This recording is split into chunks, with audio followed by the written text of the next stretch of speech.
15 minutes.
Ladies and gentlemen, the ceremony will begin in 5 minutes.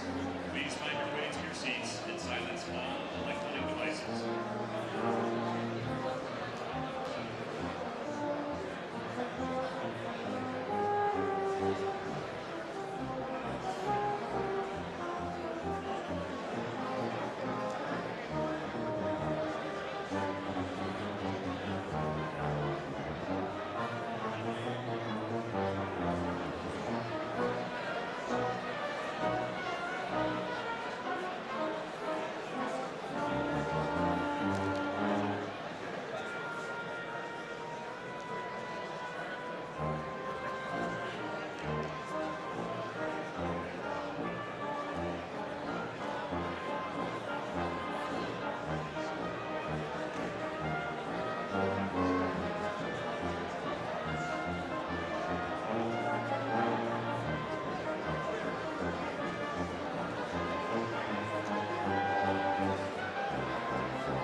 Ladies and gentlemen, the ceremony will begin in 2 minutes.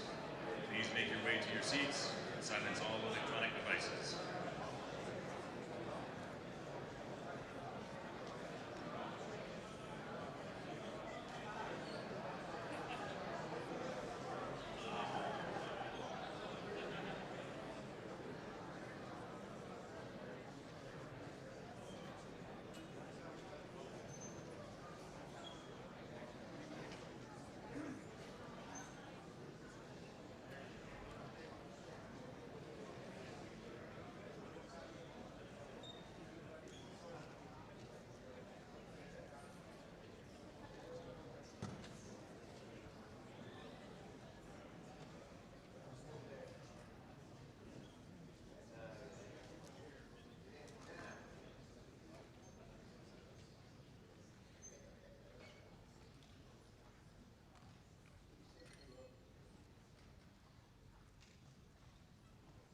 Good afternoon, ladies and gentlemen. Welcome to the 2026 Ranger Hall of Fame induction ceremony. Our hosts for today's ceremony are the Airborne and Ranger Training Brigade Commander and Command Sergeant Major, Colonel Christopher M. Green, and Command Sergeant Major Patrick W. Hartung. The 75th Ranger Regiment Commander and Command Sergeant Major, Colonel Kitafri K. Oboho, and Command Sergeant Major Christopher R. Masters, and the Chairman of the Ranger Hall of Fame Board, Lieutenant General Retired Ken Keene.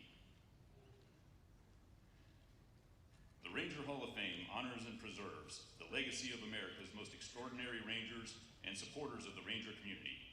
Selected from Ranger units of various eras, each Ranger nominee was subjected to the scrutiny of a selection board to ensure only the most extraordinary contributions to our nation or Ranger history were acknowledged.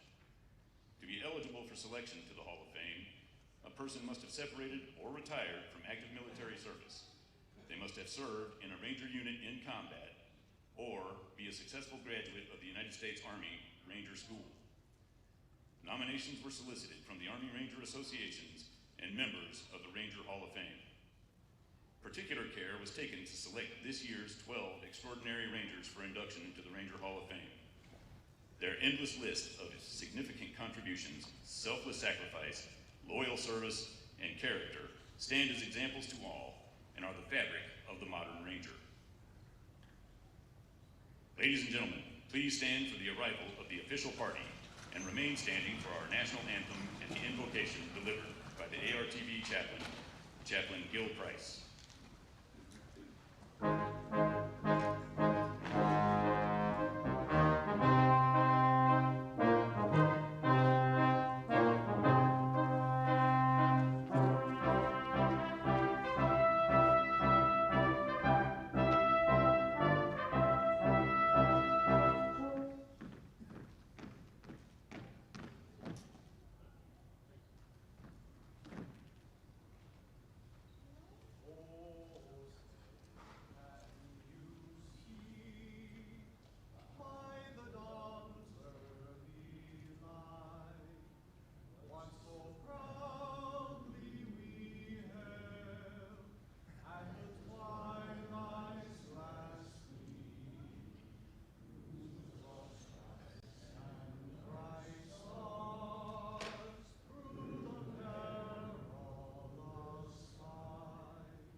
Let us pray.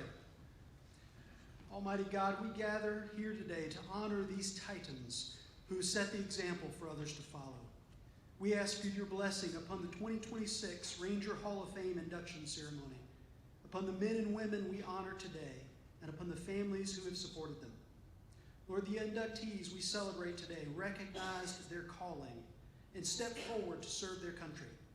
Both in uniform and out of uniform, they lived lives of service and sacrifice for the benefit of others. We thank you for their quiet dedication. In the crucible of combat or the rigors of peace, they consistently shouldered more than their share of the task, whatever it may have been, 100% and then some. They expected no outward recognition, yet today we honor them for bearing the ideals of the scroll and tab. Bless these leaders who in the face of adversity made hard decisions in hard circumstances. We thank you for their commitment to keep themselves and those around them physically strong, mentally awake, and morally straight. We thank you for their unwavering loyalty, that they never failed their comrades. As we induct them into the Hall of Fame, we are reminded of the intestinal fortitude they displayed, whether fighting on to the Ranger objective or training the next generation of Rangers. They proved time and time again that surrender is not a Ranger word. Watch over these inductees, their loved ones, and all Rangers currently deployed in harm's way around the globe. Give them the strength to draw upon the legacy of the Rangers we honor today. By your grace, may Rangers always lead the way. It's in Jesus' name I pray. Amen.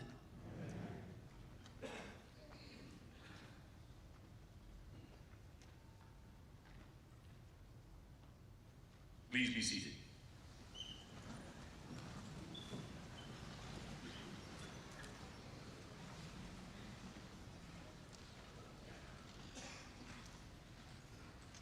American Ranger history spans over 300 years. Captain Benjamin Church raised an independent Ranger company to fight the Indians during the King Philip's War in 1675 and is credited as the father of the American Rangers. In 1756, Major Robert Rogers organized and trained 9 companies of American colonists who fought during the French and Indian War. The 19 standing orders used by Rogers Rangers are still followed by today's Rangers. The Ranger tradition continued in the American Revolution with Morgan's Riflemen and Marion's Partisans. Both units used harassing attacks, ambushes, and expert marksmanship against British adversaries. Ranger battalions were formed during World War II to conduct commando raids and spearhead long-range combat operations. Major William O. Darby organized and activated the 1st Ranger Battalion in 1942 and later led the 1st, 3rd, and 4th Ranger Battalions in the North African, Sicilian, and Italian campaigns. The 2nd and 5th Ranger Battalions participated in the D-Day landings at Omaha Beach, which then earned the Rangers' motto, Rangers Lead the Way. The 6th Ranger Battalion fought in the Pacific Campaign and conducted the famed raid that liberated Allied prisoners of war in Cabanatuan, Philippines. Please give a round of applause for all World War II Rangers.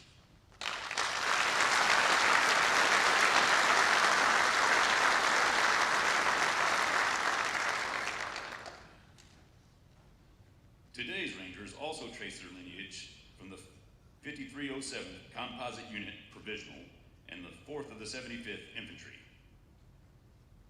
Commanded by Major General Frank D. Merrill, Unit Galahad, or better known as Merrill's Marauders, fought and defeated the Japanese in the China-Burma-India theater during World War II. After the war, the 4th of the 75th Infantry was pre-designated as the 75th Infantry. Please give a round of applause for Merrill's Marauders.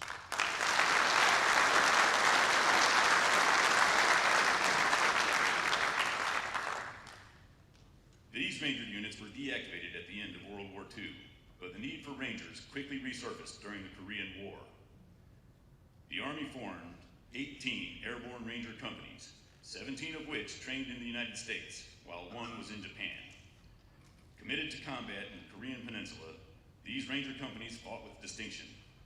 Would all Rangers who fought in the Korean War please stand to be recognized?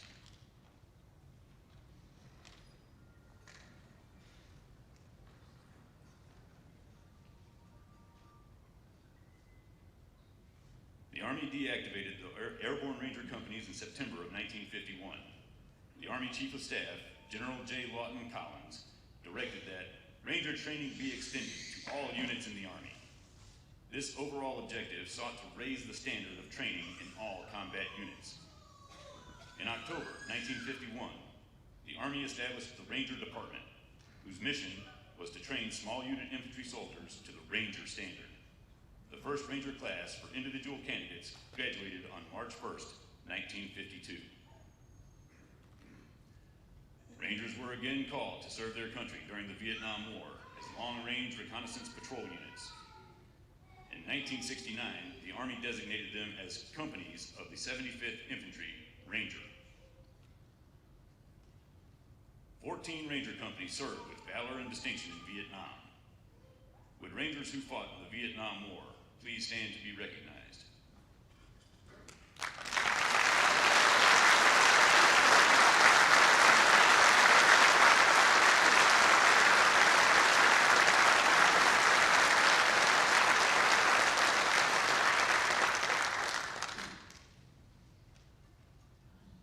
Following the outbreak of the 1973 Arab-Israeli War, the Department of the Army was concerned about the need for a light, mobile, and lethal force that could serve as a standard for infantry units across the Army.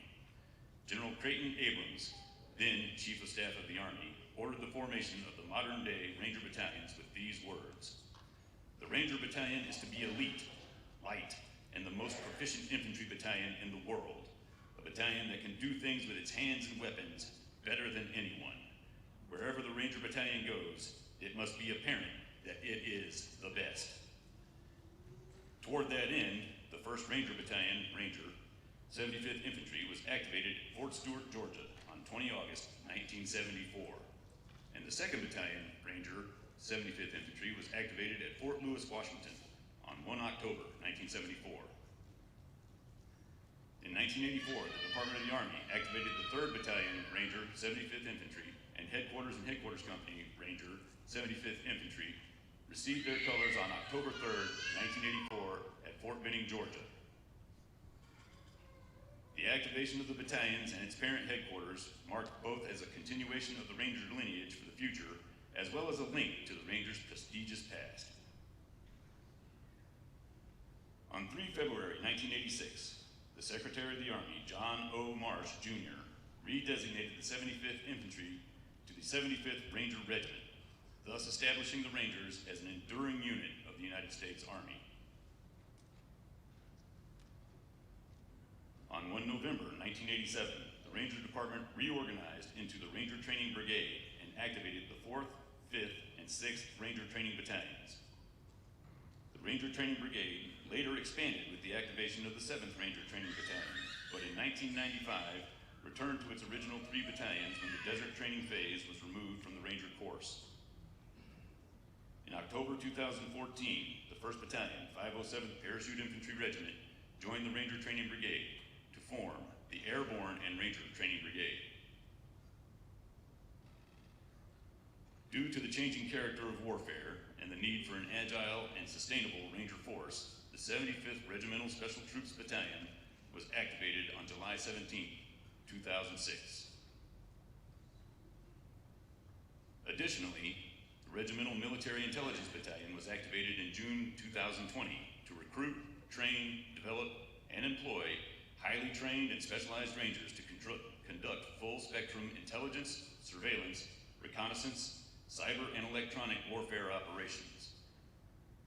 The task organization of each Ranger Battalion now includes a headquarters company, 4 rifle companies, and a support company.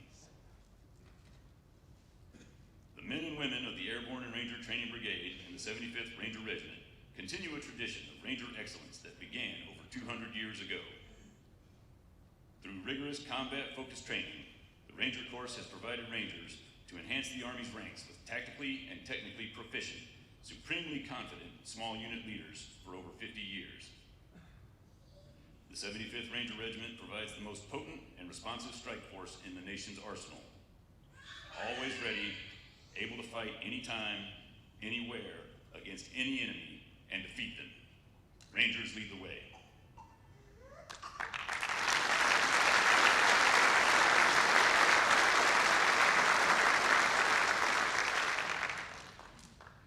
Ladies and gentlemen, the commander of the 75th Ranger Regiment, Kitafri K. Oboho.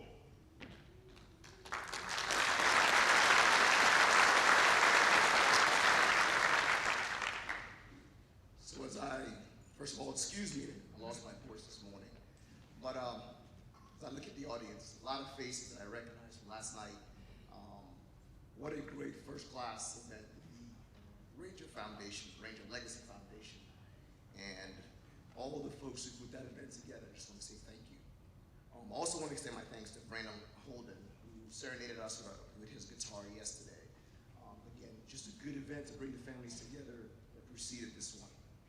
To all our distinguished guests, numerous general officers, active duty and retired, Gold Star family members, civilian staff, Rangers, families, and the 2026 Ranger Hall of Fame class.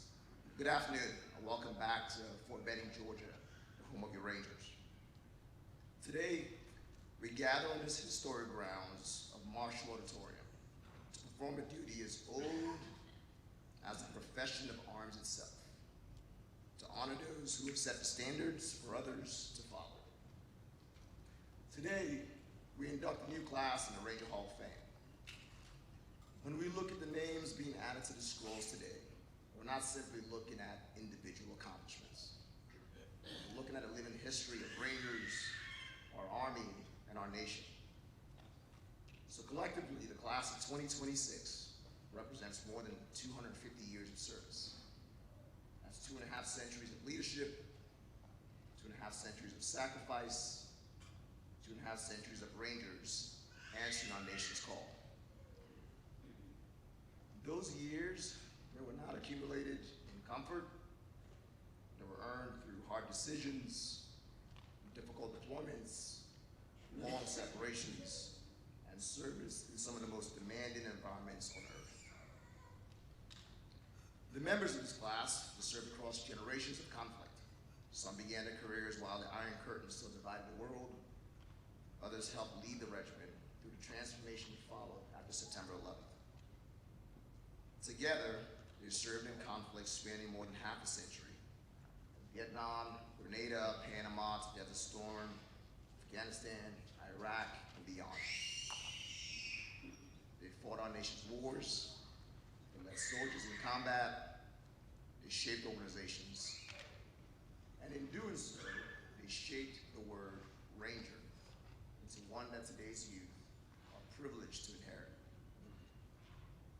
So that's what makes the Ranger Hall of Fame so unique. It's not a recognition for a single act, a single deployment, or a single assignment. It's a recognition for a lifetime of service and lasting contribution to the Ranger community. The Rangers that we honor today, they commanded the highest levels of the Army and the Joint Force. They served as strategic leaders, operational commanders, trusted advisors, and standard bearers for a generation of Rangers. Others led from the front as non-commissioned officers, the custodians of discipline, standards, culture, who ensured that the regiment never lost sight of who we are. Together, they represent the full measure of what it means to be a Ranger. We also remember those whose induction comes posthumously. Their service did not end when their lives ended. Their influence remains with us in our standards, our traditions, and the examples that they set. Their names remind us that the Ranger legacy is written not only by those who return home, but also by those who made the ultimate sacrifice. Today's class also reminds us that service to the Ranger community extends beyond military service. Our honorary Rangers have dedicated themselves to strengthening the bonds that connect Rangers across generations. Through their leadership, advocacy, and unwavering commitment to Rangers, they have made this community stronger and ensure that no Ranger ever stands alone. They demonstrate truth that we all understand, that you don't need a tab or a scroll to have the heart of a Ranger. So to our 2026 Ranger Hall of Fame inductees, when that medallion is placed around your neck today, it represents more than your accomplishments. It carries the weight of those who came before you, from Rogers Rangers of the 1750s to the Rangers currently deployed in harm's way today. You were selected because you possess more than just tactical proficiency. You possess moral courage. You're the men and women who spoke truth to power when it was uncomfortable. You chose the hard right over the easy wrong, and you understand that while competence gets you in the room, character is what gets you a seat at the table. Thank you for leaving this regiment stronger than you found it.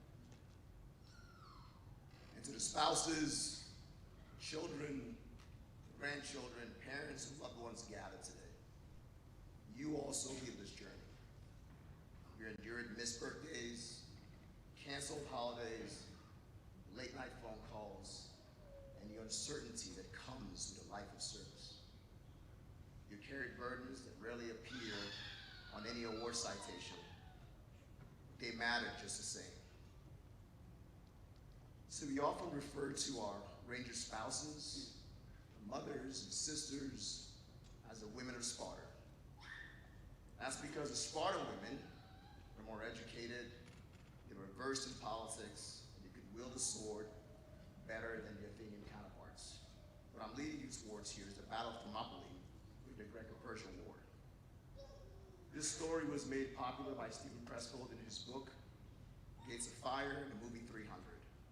See, in the story, King Leonidas forms a small alliance of Greek states, and he goes up against the king of Persia, King Xerxes.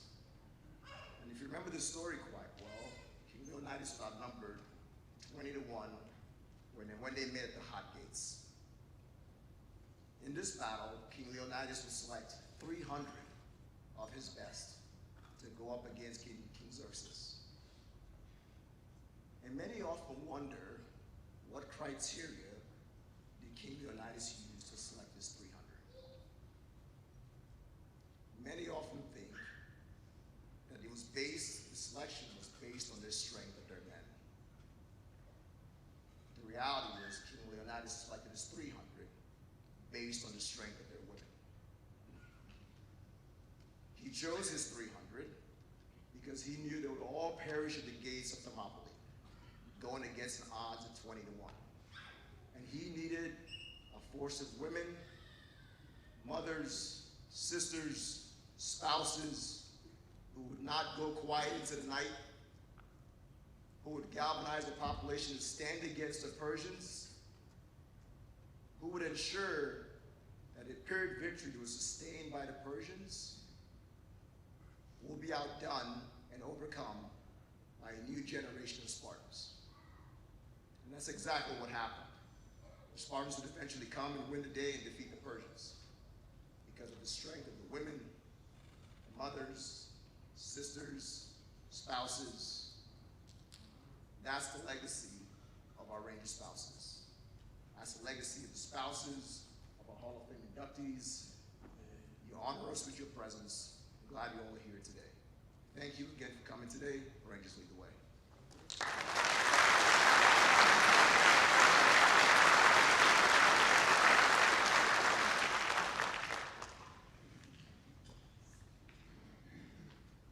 It gives us great pleasure to introduce these most extraordinary Rangers as they are inducted into the U.S. Army Ranger Hall of Fame. Each individual, or their representative here today, will be presented with a distinctive medallion. You can find our inductees' complete citations in the programs, as well as on the commemorative plaques, which will be displayed in the Ranger Hall of Fame at the Airborne and Ranger Training Brigade's headquarters. Ladies and gentlemen, our first Ranger Hall of Fame inductee is General Austin S. Miller. Inducted as a member of the class of 2025, General Miller was unable to attend the induction ceremony. Today, we are honored to present him with his Ranger Hall of Fame medallion and welcome him into this distinguished fraternity of Rangers.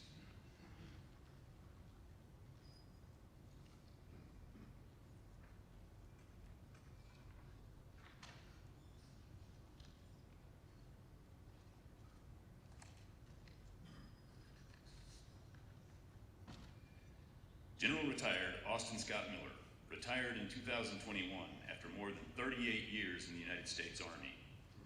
He supported, led, and shaped the most challenging national security issues at the highest levels of the United States government, culminating with his final assignment as the commander of all U.S. and NATO forces in Afghanistan. General Retired Miller began his career as a junior officer in the 82nd Airborne Division before joining Alpha Company, 2nd Ranger Battalion, his first assignment in the regiment. He returned repeatedly to serve with and command Ranger units throughout the global war on terror. He served most notably as the commanding general of the U.S. Army Maneuver Center at Fort Benning and as the commander of the Joint Special Operations Command, where he directed U.S. operations in complex geopolitical regions, including the Indo-Pacific, Africa, the Middle East, and South Asia. He also commanded the assault force during the Battle of Mogadishu with Task Force Ranger. His numerous decorations and honors include 2 awards of the coveted Combat Infantryman Badge, 2 Purple Hearts, the Silver Star, and an unprecedented 20 overseas service bars, denoting more than 10 full years in combat zones. In 2023, he was selected as a distinguished graduate of the United States Military Academy and as the recipient of the Richard M. Helms Award presented by the CIA Memorial Foundation. Ladies and gentlemen, Ranger Austin S. Miller.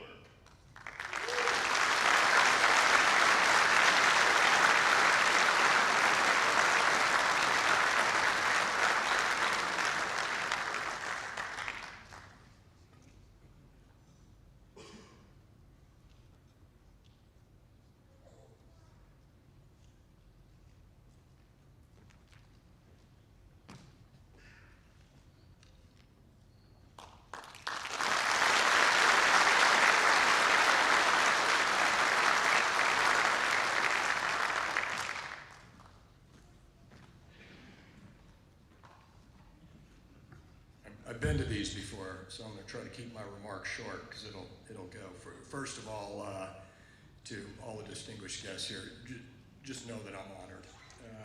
I look over here and we talk about the Titans sitting over here, and I look at the leadership of the Airborne Ranger Training Brigade, the regiment, and those that represent modern day Rangers, and all I'll just tell you is you guys are so much better, and you keep making us better, so thank you. To all those selected for the class of 2026 of the Ranger Hall of Fame, my congratulations. On a very personal level, what makes this exceptionally special, and she'll be up here soon, also in this class will be inducted is Matt Ryerson. And Matt Ryerson is somebody that I talk about often, and Trish Ryerson will accept his award on his behalf. Matt was killed in 1993, and somewhere in this ceremony, towards the end, we will recite the Ranger Creed. But when I talk about the Ranger Creed and the recitation of the Ranger Creed, I often use Matt Ryerson as the example because he lived it. He lived it in training and he lived it in combat. And as you read each stanza and you listen to it, you can actually picture Matt Ryerson, who started in the 2nd Ranger Battalion. You can picture him living and embodying that creed. And so today, not only am I honored to be in the presence of all those accepting the award today, but Trish, I believe Matt's watching us today too. Thank you very much.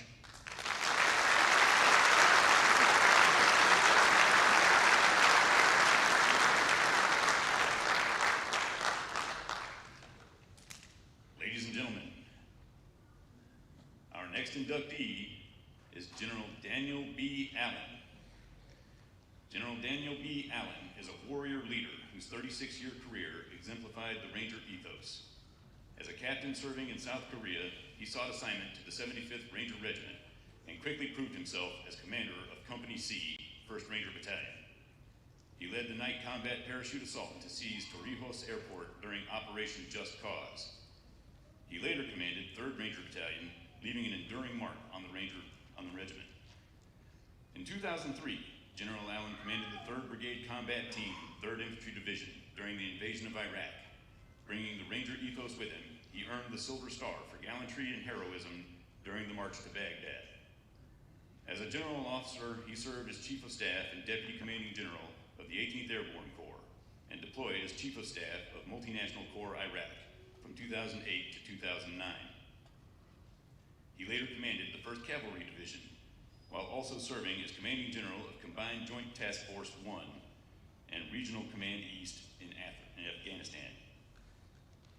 In 2013, he was promoted to General and assumed command of the United States Army Forces Command, responsible for manning, equipping, and training 825,000 active and reserve component soldiers.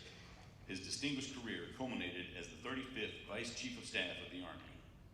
Throughout his career, General Allen embodied selfless service, combat valor, and unwavering commitment to the Ranger legacy, making him a truly deserving member of the Ranger Hall of Fame.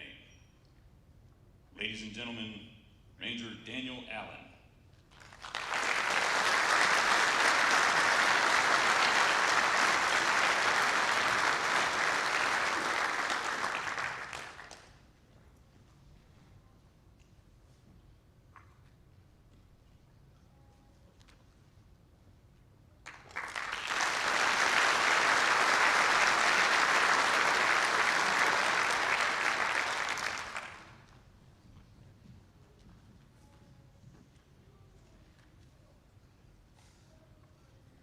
Thanks, and as Scotty shared with us, it's pretty humbling to be up here and to be in the draft of so many Ranger legends that have gone before us.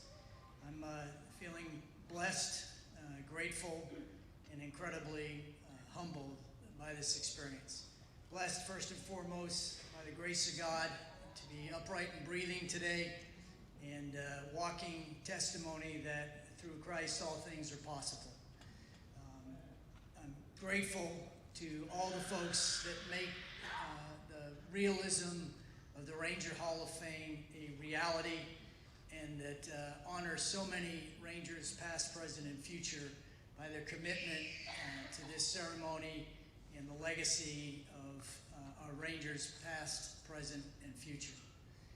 And humbled because amongst this group are Rangers that I was blessed to serve with in 1st Ranger Battalion as a young captain, and Rangers that I was blessed to serve with as a little bit more seasoned leader in 3rd Ranger Battalion, and in every example that you'll hear that follows here, there is reason and foundation for an extra dose of humility as you reflect upon the events of today. I want to recognize our Ranger families, our Ranger spouses, and our Ranger kids that are present here today and those that are on Freedom's Frontier as we gather here today. In my case, my wife Debbie is the daughter of a Ranger combat veteran. Obviously, I'm blessed to be married to her, best decision I ever made in my life. And she is also a Ranger mom of a combat Ranger veteran. So she epitomizes the sacrifice and service and selfless humility that it means to support a Ranger who does what they love. And also recognize my daughter on behalf of the rest of our family who's here with us today, as well as our 1-year-old grandson. And from Elijah, he wants to tell you, you've set a very high bar for the rest of his birthdays, because I'm not sure we'll ever get this many people coming in to celebrate one. But thanks for being here today as we honor Elijah's first birthday. God bless you all.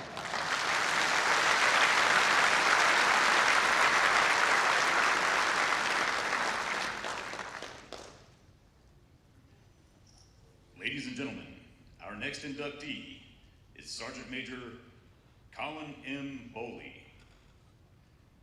Sergeant Major retired Colin Boley is inducted into the Ranger Hall of Fame in recognition of his career of devoted service, inspirational leadership, and selfless service. Throughout his 26 years of service, he continually led the way in all assignments and missions as a leader. Ranger Boley served more than 12 years in the 75th Ranger Regiment, serving in many positions from team leader to first sergeant, with 15 combat deployments totaling more than 7 cumulative years in a combat environment throughout his career. Sergeant Major retired Colin Boley has proved to be a competent and motivational leader of men, always leading from the front and setting the example for Rangers to follow. He embodies what a true warrior should be while serving a great nation in time of war, earning the Bronze Star Medal with V device for valor and the Silver Star. Sergeant Major retired Boley's service is fully deserving of induction into the Ranger Hall of Fame. Ladies and gentlemen, Ranger Colin Boley.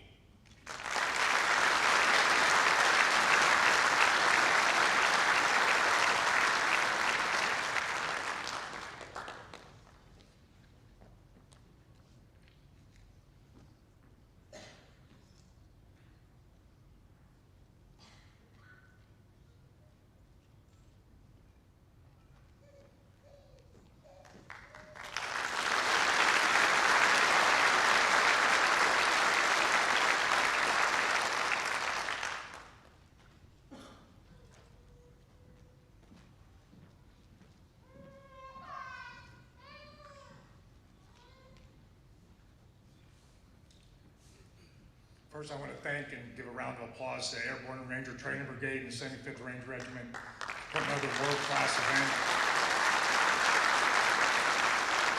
I don't think many people understand the effort they have to go through to put something like this together, especially on a week of the Ranger Rendezvous when we have two of the most lethal warrior leaders leaving our regiment and moving on in their career. But they are very busy, and I know Kidder Free's been up here speaking for the last 12 hours, and he's ready to get off this stage. And I know a lot of you guys are probably thinking the same thing I am. What is Boley doing on this stage? Furthermore, why is Boley in the front row? Well, I can tell you, I gotta stay for 20 minutes and sweep up this stage for Building 4 when it's done, but it's gonna be worth it to get in that front row. But truth be told, this isn't about me. I didn't get up here based on my merit. I got up here based on the shoulders of men I surrounded myself with. It wasn't about me, it never was about me. It was about those men who was probably the only thing I was good at was surrounding myself with excellence. Surrounding myself with the most lethal meat eaters you could possibly put on a combat environment and win on every day. Those are the people who I'm standing up here for today. Those are who I represent. It's not based on what I did. If anybody was in a training meeting on a Monday morning, they would know that my mouth had me closer to PFC than its Sergeant Major. And it wasn't based on the fact that I just like to argue with people. It was because of those men needed the most lethal, in-depth training we could do based on the time of our country was in. And I wanted to make sure that they got that training. And I would sit with my peers across this, and we used to make a joke about we own 3rd Ranger Battalion, and we still do own 3rd Ranger Battalion. And I think everywhere we've ever walked into, my peer group has owned every building. If it was a bar in the Azores, Scruffy Murphy's down in Columbus, or here in this building, or the Ranger Hall of Fame, because they will be standing up here in the near future. Rob Phipps, Brian Strait, Kurt Donaldson, Adam Nash, Ray Barrett, Mike Albaugh, and to name them all, they are the shoulders of the men that put me up here. They are the ones that gave me counsel and unwavering friendship that had me standing up here with these legends. Not me, I didn't do anything. I merely was closer to being fired, and I'm sure that 50 of these people here can attest to that, but Rick Merritt wouldn't let them do it. So, thank you, Rick, for not letting me fire. Secondly, I want to thank my family for driving in, my parents, my cousin, my daughter, her boyfriend, my girlfriend, and a lot of countless other friends that came in, only because I think that they didn't think this was real and it was all bullshit. While I'm standing here, this is reality, right? Now that I'm a civilian, I look back and you have to answer a lot of questions about who is the best, right? Who is the best? In those training meetings and everything else that I argued for, is the long nights away from home, the missed birthdays, Christmases, for Idris, sticks, and everything else. It's worth it knowing the men that we put on that battlefield was going to win and bring everybody home. And I was proud to sit there and say that I got to do that. And one story, I was sitting there and we prosecuted a target real quick. And I walk up after my men did their business, and the guy's standing there, the HVI's put it up. I was like, what? Who are all these guys? Who are all these men? He goes, those are my bodyguards. I was like, oh yeah? My bodyguards are still walking around. And that's when you know all the training was worth it. So they ask you, who's the best in the world? Who's the best, most lethal fighting force in the world? It's simple. It's simple numbers. Nobody has deployed more constantly throughout the time than the 75th Ranger Regiment. We always are our folklore. We are the best raiders in the world. There's 3 aspects to a raid: security, support, and assault. Other units may have better assaulters based on their seniority. Nobody does it. Nobody can do a raid like the 75th Ranger Regiment. No other element in our brotherhood can conduct a raid like the 75th Ranger Regiment with the lethality that we can. These young meat eaters deserve this, and that's what got me up here today. Rangers lead the way.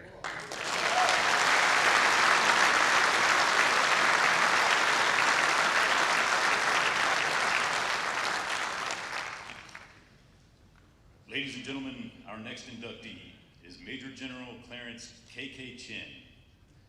Throughout a distinguished 36-year career, Ranger Chin not only upheld but exemplified the Ranger Creed, demonstrating extraordinary leadership and an enduring commitment to the Ranger ethos. Ranger Chin's remarkable service spanned 5 Ranger units.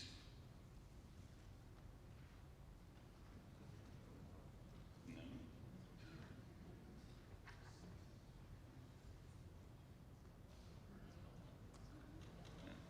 Pardon me, folks, I'm going the wrong direction there. There we go. Throughout a distinguished 36-year career, Ranger Chin not only upheld but exemplified the Ranger Creed, demonstrating extraordinary leadership and an enduring commitment to the Ranger ethos. Ranger Chin's remarkable service spanned 5 Ranger units, including 3 within the 75th Ranger Regiment and 2 within the Ranger Training Brigade. He served as weapons platoon leader and company executive officer in 2nd Ranger Battalion, participating in the combat parachute assault on Grenada during Operation Urgent Fury in 1983. He later commanded Headquarters Company and Company A, 1st Ranger Battalion, conducting a 2nd night combat parachute assault into Panama during Operation Just Cause in 1989. As commander of the 4th Ranger Training Battalion, the Benning phase of Ranger School, he oversaw the training of thousands of future Rangers. Later, as deputy commander of the 75th Ranger Regiment, he helped lead the regiment through sustained combat operations by participating in the invasion of Iraq, Operation Iraqi Freedom in 2003, and deploying to Afghanistan for Operation Enduring Freedom. His Ranger career culminated as commander of the Ranger Training Brigade, where he oversaw all aspects of Ranger School and helped forge the next generation of elite leaders. In every assignment, from Chief of Operations at SOCOM to Deputy Commanding General at USASOC, Commanding General at JRTC and Fort Polk and Army South, Ranger Chin's professionalism, character, and leadership set the standard. His combat experience, mentorship, and leadership across Ranger and conventional forces shaped thousands of soldiers and left an enduring mark on Ranger history. Ladies and gentlemen, Ranger Clarence K.K. Chin.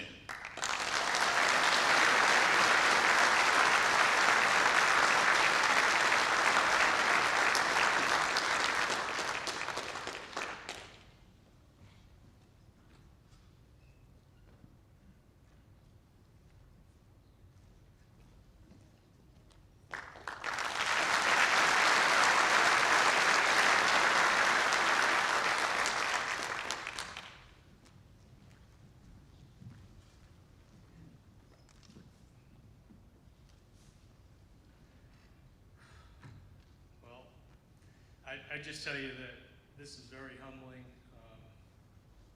and pretty overwhelming right now. First, I want to thank God, the big Ranger in the sky, for giving me this opportunity to serve. I would tell you that the wind beneath my wings was my wife, Val. We've been married for 39 years this year. I love you. The motto, I'm no ordinary wife, I'm a Ranger wife, exemplifies you. From the countless deployments, home alone with the kids, swamp walks in Florida, John Wayne days rappelling in the mountains in Dahlonega, you taught me that Ranger wives also lead the way. Will all the Ranger wives just please stand up so we can thank you.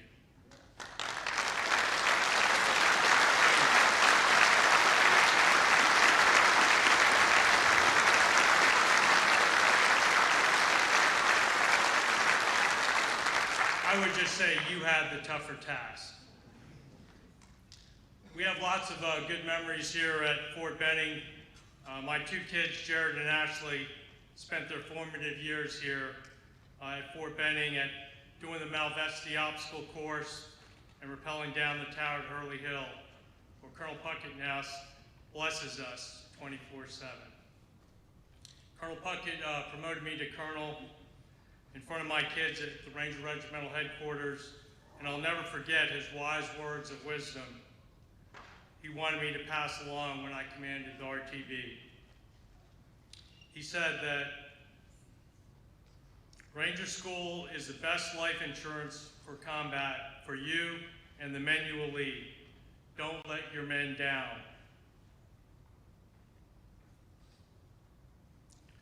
Don't let your men down that you'll be leading. Attend Ranger School for them, not you. That would be selfish and not in accordance with the Army values if you did it for yourself.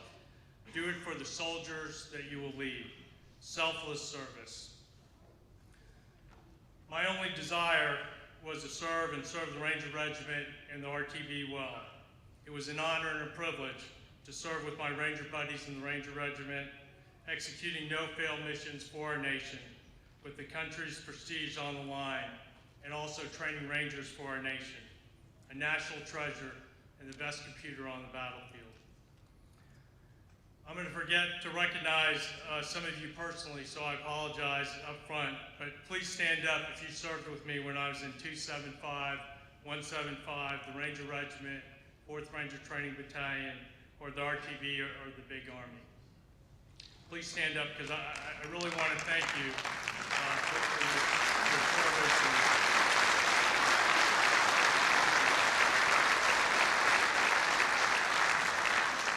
That's really who all the credit belongs to, all of you Rangers out there that have served with me. You know, thank you, and really thanks also to General Spear for his trust and confidence in a young Ranger Lieutenant. Thanks also to my Ranger buddies that have been there with me from the very beginning. Dan Allen, Doug Greenway, Keith Antonio, Jerry Klein, Kurt Fuller, Terry Poland, Skip Knowles, Frank Grippy, Tom Sider, Matt Walker, Frank Kearney, Tony Thomas, Mike Hall, and Ken Keene. And then I really thank a lot the Ranger leaders that trusted me when I worked for them, from Kernan, Grange, Wagner, Stouse, Helmick, Lemoyne, McChrystal, Yarborough, and Rodriguez. And then I was also honored to walk with legends in A Company 275 who taught me how to be a Ranger and lead Rangers and understand the importance of all the no-fail missions.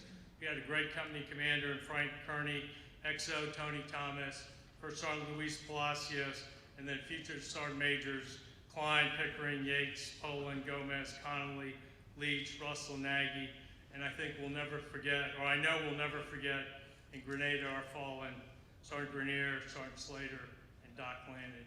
If you're with me in A Company 275, come on, stand up, guys. Appreciate you all being here and everything.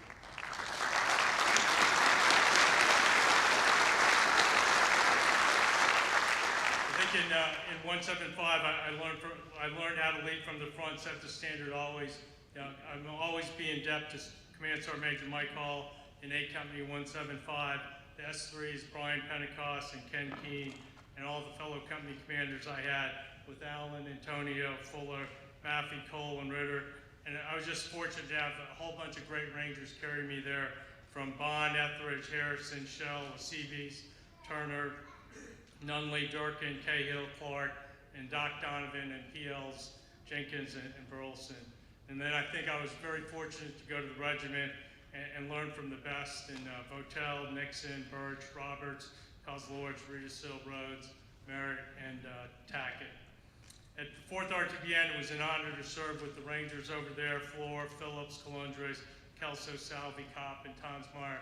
And then I think it only got better at the RTB, you know, with Greenway, Walker, Edmonds, Legg, Cannell, Scott, Pemrick, Mingus, McNally, Lang, McHenrick, and I was also inspired by Paul Voorhees at Ranger Joe's, Bill Spees, General Lord, Tex Turner, Jerry Stiles, and Kathy Davis. Kathy Brown, I'm sorry. And then Linda Davis, thanks also for your time at the Ranger Regiment when I was there.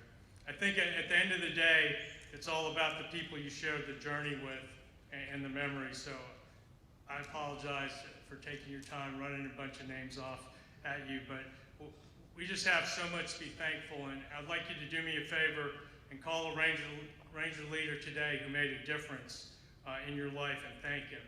In fact, call several of your Ranger leaders and just put a smile on their face. In closing, Val and I will never forget our time serving with the Rangers. It was a special time to learn and grow as a family, and we'll be forever grateful for your friendship and thankful for the opportunity to serve with the world's best soldiers, U.S. Army Rangers, and the best unit in the Army, the Ranger Regiment. Keep your powder dry, and I'll see you on the high ground. Rangers lead the way.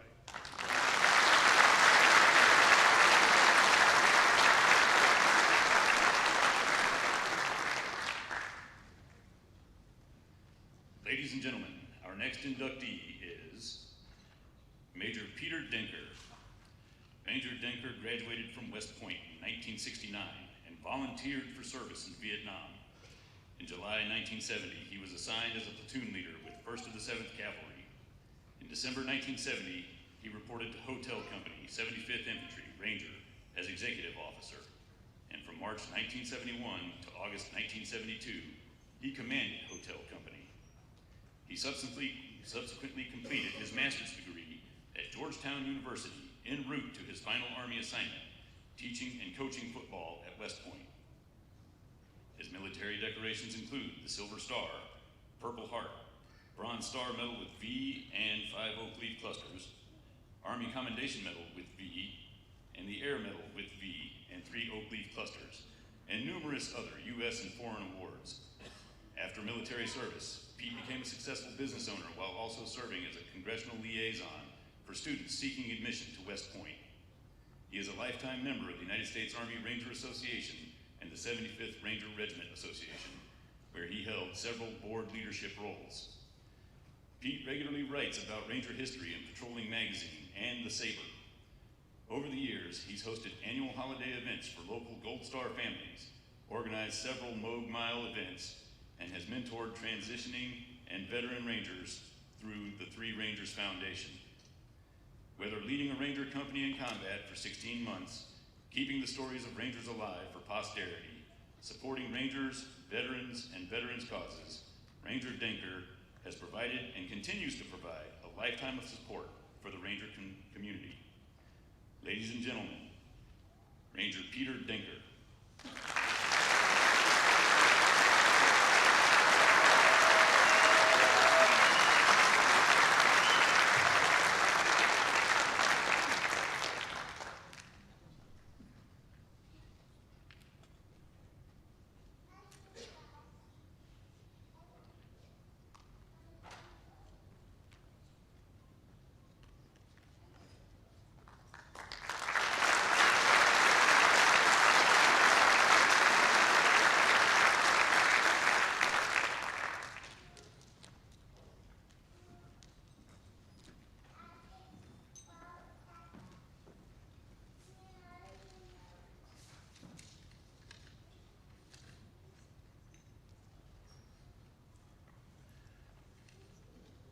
I'd like to start by saying it's an honor to be here.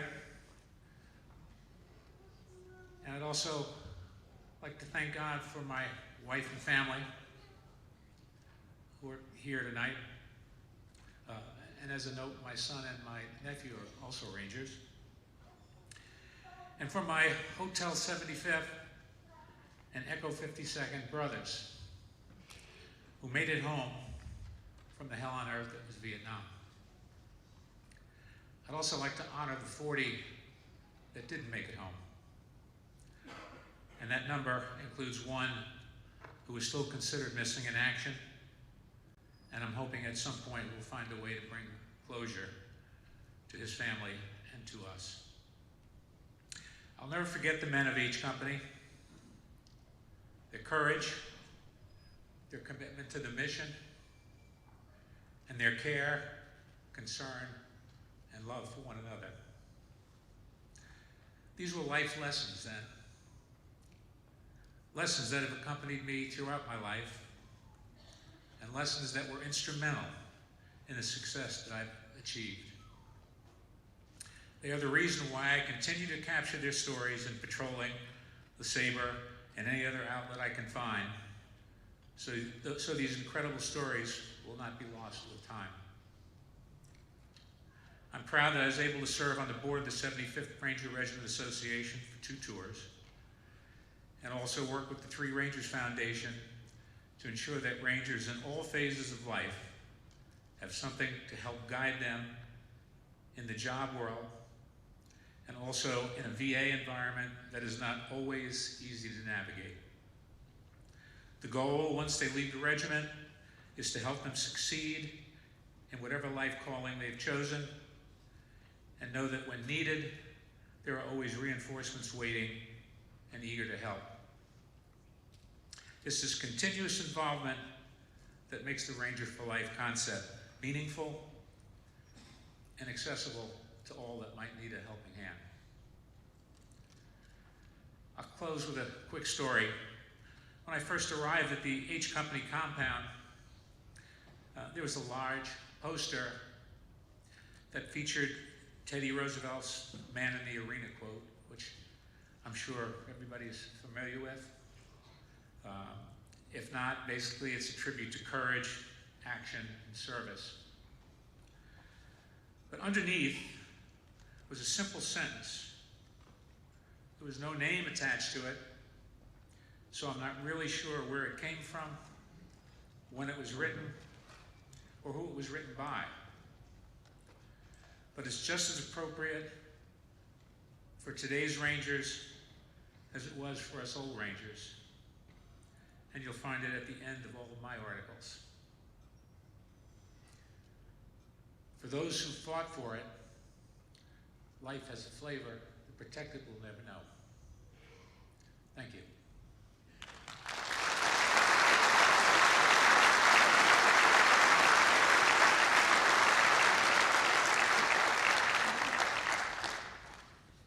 Ladies and gentlemen, our next inductee is Colonel Larry Perino. Colonel retired Larry Perino served our nation for 25 years in the Ranger Training Brigade, where he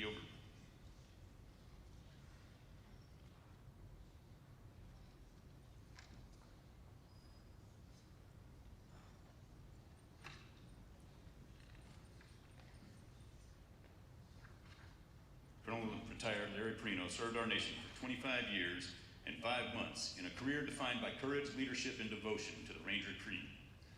On October 3rd through the 4th, 1993, as a platoon leader with Bravo Company, 3rd Battalion, 75th Ranger Regiment, he led his Rangers during the Battle of Mogadishu as part of Task Force Ranger in Operation Gothic Serpent.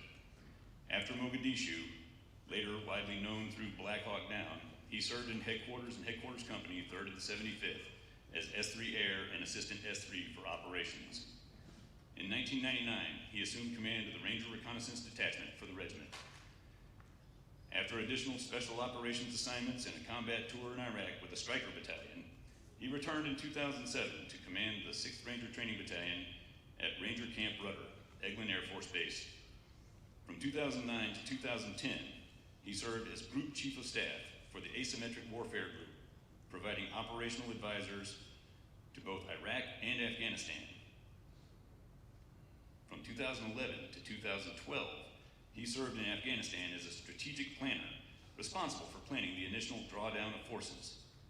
His final assignment was as a military faculty advisor at the Air War College before retiring on January 1st, 2015.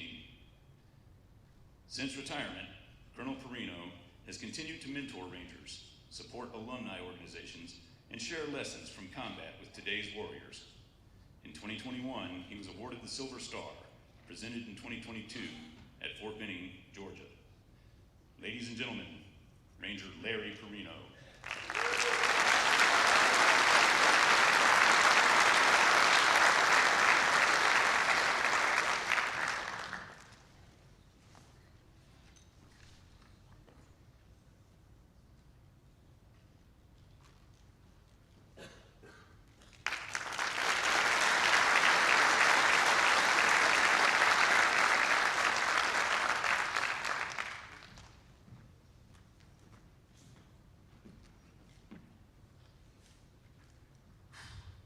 What an honor, everybody.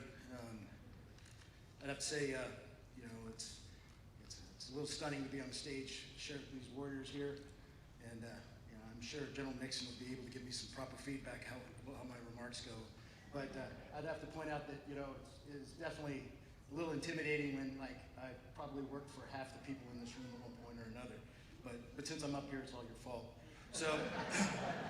But I do want to thank the Ranger Legacy Foundation, the selection committee, the senior leaders, the fellow inductees, and Rangers of every generation, everyone who traveled to be here today, to be with us. And I especially want to thank my family and friends who made the trip here all the way from Pasadena, California, Arizona, Colorado, and left the confines of the Floribama Lounge in Florida, in Pensacola, just to come up here to be with us and share this with me. It means more than I can say that you came here to share this moment. And I also want to thank whoever put this podium right here. It must have been a Ranger NCO to know that it is for me, so I wouldn't have to walk too far, because I'd probably like destroy something. And I'm glad Sergeant Major Boley, you're here to provide overwatch, because usually that proves that that I bear constant supervision. But really, it's fitting because no one else does this alone. So I just do want to talk about the fellow inductees. And I said, again, and even General Rich Clark, who's not here, couldn't make it today, unfortunately. But I would say, in and out of the regiment, and I worked with you in several points of my career, and your leadership, your standards, the example shaped me in ways long after those assignments ended. And I owe you a debt of gratitude that I carry with me. And I'm honored to stand alongside with you here today. I do want to thank my wife, Leslie. You joined me at, only got one deployment, so you joined me at the tail of my career. You didn't get the highlight reel, you got the scratched and dented model, but, and the worn edges. But I want to thank you and Parker. Your love, steadiness, perspective, and strength matter more than you know. This honor belongs to me, to you, as much as more it does to me. Sorry. I owe them a tremendous debt of gratitude for there's folks I want to talk about too here. To my long and suffering sisters, 3 of them here. By the way, I'm the little brother, so these ladies are world-class warriors, by the way. But you worried through deployment, silence, and time zones. But you never stopped checking in, never stopped carrying me. And given that I was the baby brother, you never stopped reminding me of who I was long before I wore a tab and a scroll. I'm grateful for your love and for your faith that you carried when I was far from home. I learned early what right looks like. And at West Point, as a cadet, I was grounded by 2 former Ranger NCOs from 2nd Ranger Battalion, both of them veterans of Grenada. And one of them happened to be my sponsor. But also, I have to, then Major Frank Kearney, who was my tactical officer and rugby coach, but he set that standard and led me to the path to become a Ranger. And that's all I wanted to do once I graduated. And, and I also grew up there with a group of men trying to meet that same standard. I've got here my roommate from West Point, who recently retired. Thank you, JT, for showing up here. And I also want to thank my classmates, mentors, many of whom, I tried very hard not to embarrass you guys constantly. But your example has showed how I understand leadership. And to my fellow Ranger officers, the ones I served alongside at all ranks, represented, I'd say, Larry Morris down here. We learned together, we made mistakes together, and we tried every day to live up to a standard that was bigger than all of us. The way I looked at my philosophy is every day, I tried very hard to at least be average, and that was the standard. I mean, you had to be above average no matter what. I'm proud to serve as formation alongside you, but before I move on, I want to recognize my senior NCOs, the platoon sergeants, the first sergeants, the senior NCOs, and team sergeants and RD, some of them who are here today, especially Tim Watson, my platoon sergeant for 2 years, and Todd Hibbs, my sergeant major down in 6th. I want to thank you guys, especially because, you guys alone, I owe you a tremendous debt of gratitude for your friendship, guidance, and leadership. You guys kept me out of trouble. Believe me, they did. You carried me when I needed it. It's amazing that they carried me so much, I'm amazing I'm the one with the bad back. I also want to recognize the NCOs of the then Ranger Reconnaissance Detachment, who, without exaggeration, they were the most talented group of men I ever served with. Quiet professionals with no interest in attention and no need for it. And I was joking, just think of them like a SEAL team, just without the book deals, movie treatments, or exercise videos.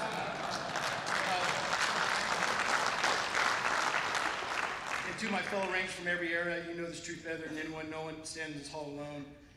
Above all, I want to thank and recognize members of Task Force Ranger who came down here, especially the Rangers of BCO 375. More than a few are here today, with too many to call out by name, but you know who you are. And I don't need to explain October 1993 to you guys, especially this audience. You know you know, where we were, and you know what happened. And like they said, you know, no one runs a good war story like a witness, who said last night. I've got Joe Miller staring at me, and he was right across the street from me all night, so I better watch myself. But I will say this. I watched that time young men do extraordinary things for one another, again and again, over one long night into the next day. I saw Rangers run, drive, or fly to danger without hesitation. I saw wounded men suffer in silence. I watched leaders lead while exhausted, surrounded, and spent, and NCOs hold everything together, and junior leaders stepped up when there was no margin left. 18 members of that task force that day were killed, and we lost 19. Their loss is something we carry. But so is the memory of courage and absolute refusal to quit on one another. We were just kids. The men of BCO and Task Force Rangers showed me what the Ranger Creed truly means. Not in words, but in action. It was there that the Ranger Creed was lived. I owe those men my life. I stand here because we stood where it mattered most. The lessons I learned with the men followed me through 25 years of service. They shaped how I led, how I made decisions, and how I carried responsibility long after I left the regiment. The standard never changed, and I've learned this with time. Being a Ranger doesn't end when you leave the regiment, or even when you take off the uniform. You don't stop living the Ranger Creed. You're expected to live it always. So, for me, I try to live a life worthy of the men who didn't come home. That's how I make their sacrifice matter. So I accept this induction on behalf of the Rangers who never sought recognition, who upheld standards quietly, carried the heavy loads willingly, and always put the mission and their Ranger buddy first, who today, they still show up.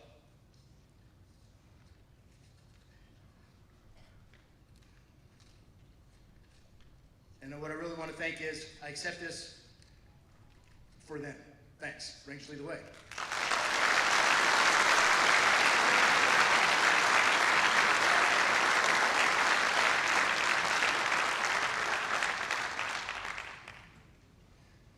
Ladies and gentlemen, our next inductee is Major Douglas Philippone. Major retired Doug Philippone began his distinguished military career in the 75th Ranger Regiment in 1990 as an enlisted anti-tank gunner in 1st Battalion. He later earned admission to the United States Military Academy at West Point directly from the Army and graduated with a degree in mathematics.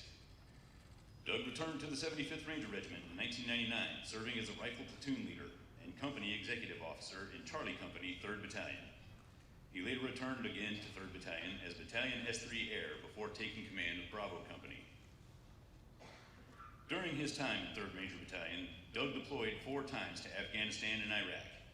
He led more than 100 direct action missions and earned 3 Bronze Star Medal awards, including 2 for valor, along with a Joint Service Commendation Medal for valor.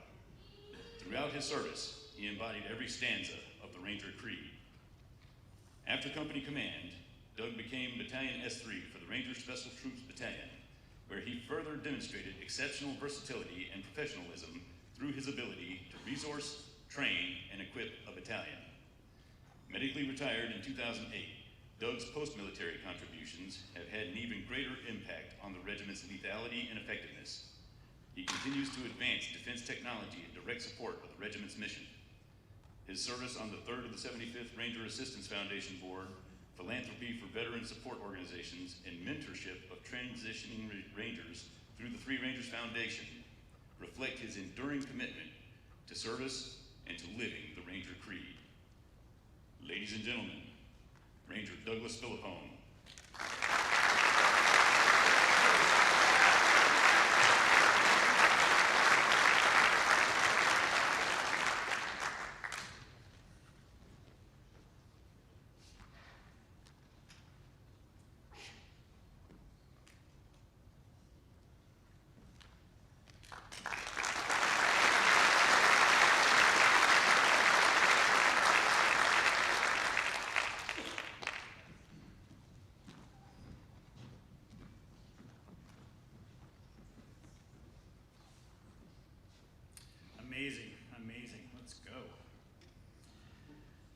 So I wanted to just make a quick observation.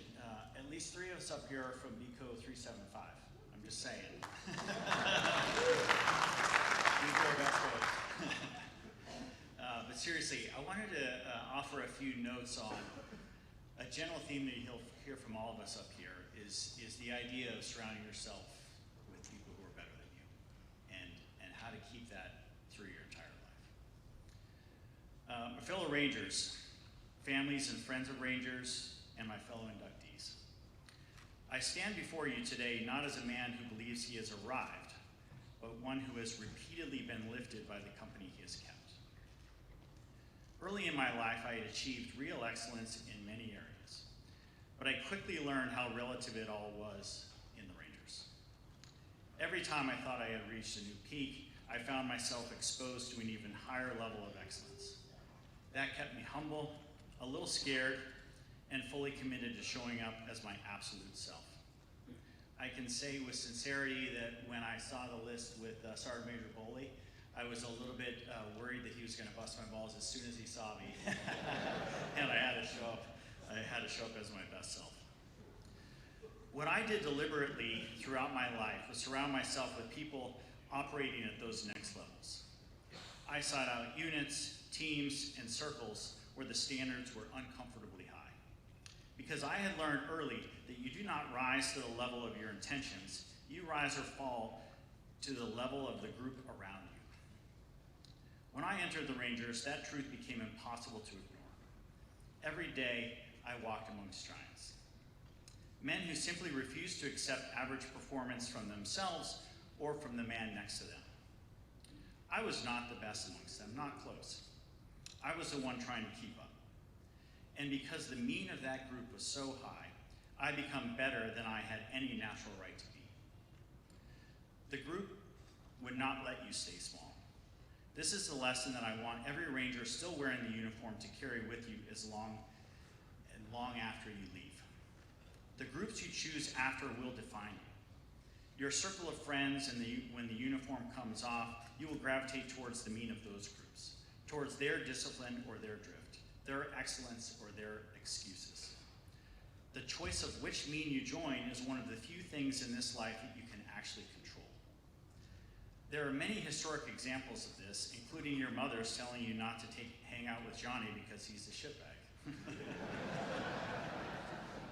But also in a funny, if you remember the meme from a few years ago of how often do men think about the Roman Empire, I'm quickly reminded of how often do Rangers think about Spartans?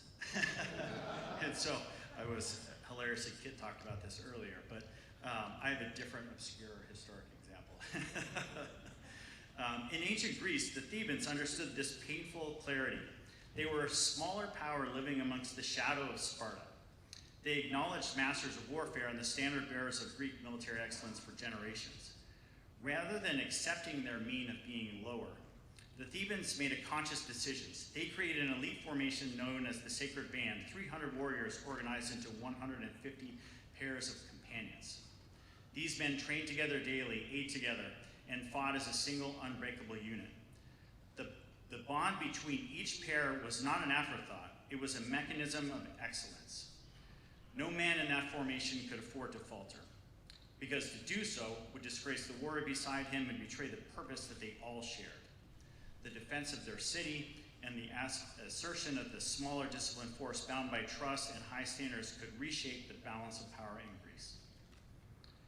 This is sort of obscure, but in 371 BC, they defeated the Spartans. For years afterwards, they remained undefeated because the group would not tolerate anything less than their collective best. The reason I tell this story is that is what the Rangers were for me, and what they remain for every man who still serves. Some of the giants I walked amongst are here today as other inductees. You know, like we were just saying, half of these people I worked for. Boley and I, we spilled blood together. But we simply refused, and we never felt historic in the moment. We simply refused to let the man to the left or right down. And we held our standard larger than any single one of us. To every Ranger still serving today, never forget the group that you're in right now. Protect the standards in garrison in the fields. Expect more from each other than any published standards. And here's the really important part. We will all be civilians again at some point. But Abrams' charter does not retire with the uniform. General Abrams gave us the clear charge to be the best light infantry in the world and the standard bearers for the entire Army. We have upheld that charge on every objective, but keep that in mind as you transition to a civilian life, particularly in today's debates about makers versus takers. Reject any victim mentality. You are the best now. Don't ever forget that. Carry the same intolerance for mediocrity, the same quiet professionalism, and the same willingness to do the harder right when no one is watching in civilian life. Apply it to your families. Apply it to your communities. Apply it to your businesses and your civic responsibilities. Be makers. Make this nation stronger and better because Rangers walk through it. This is how we honor the giants who went before us and the ones who will still carry the fight. Sort of intense, but before I step away, I want to thank the people who really made this possible. Sergeant Major Dennis Smith and Kurt Donaldson, my best Ranger buddies for as long as I can remember. You taught me what professionalism was, and you were always there for me. Joe Clark, who was my first platoon sergeant in the Rangers, who was sort of my doppelganger NCO twin, who taught me so much.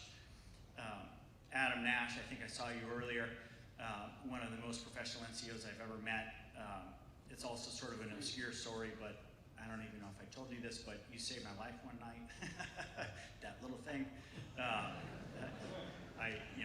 It was total, anyway, it doesn't matter, but thank you. I think Victor Ballesteros, Sergeant Major, we went through some amazing hard days together as a command team. I'll never forget you when I saw you last night. Just made me smile. Doc Dave Meyer, I heard a rumor that he still works down at 375, the physical therapist. I had 4 back surgeries, so thank you, sir, wherever you are. You kept me in the fight. And lastly, Bill and Mary Shea.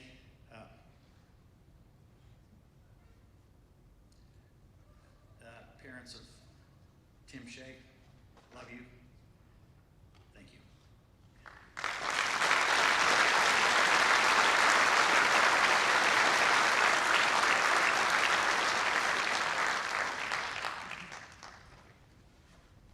Ladies and gentlemen, our next inductee is Command Sergeant Major Walter E. Rocco. Command Sergeant Major retired Walter E. Rocco dedicated almost 50 years of service to his country on active duty and as a civil servant, living the Ranger creed every day. He held himself to the highest standards, whether on the field of battle or during peacetime. Serving in 1st, 2nd, and 3rd Ranger battalions, as well as regimental headquarters and the Ranger Department, he mentored Rangers in every leadership position, beginning with Rifle Team Leader and culminating in his appointment as the 8th Command Sergeant Major of the 75th Ranger Regiment in 2000. Leading by example, he was known for being tough but fair and compassionate when necessary. He brought out the best in people, making him the kind of leader that others willingly followed. His military education includes all levels of NCOES, Airborne School, Ranger School, Halo, Pathfinder, Jumpmaster, Seer, and Jungle Warfare School. Awards and decorations include the Legion of Merit, Bronze Star, Meritorious Service Medal, 3rd Oak Leaf Cluster,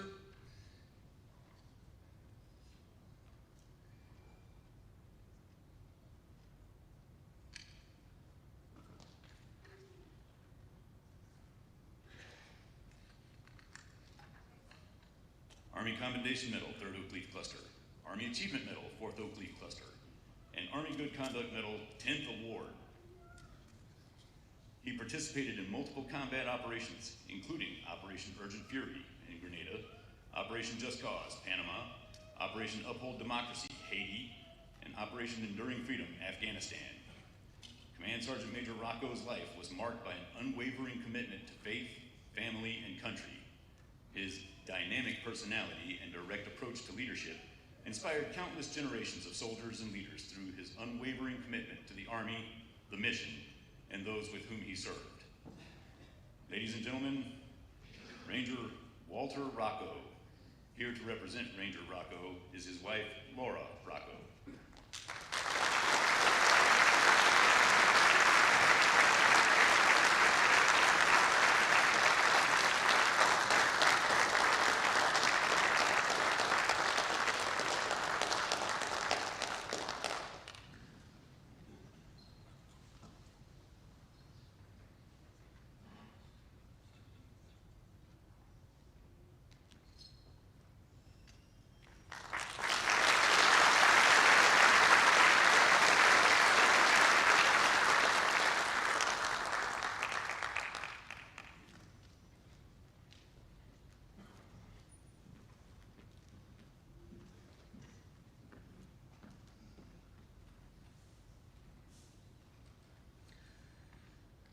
Those of you who knew anything about Wally knew that he was very comfortable behind a microphone.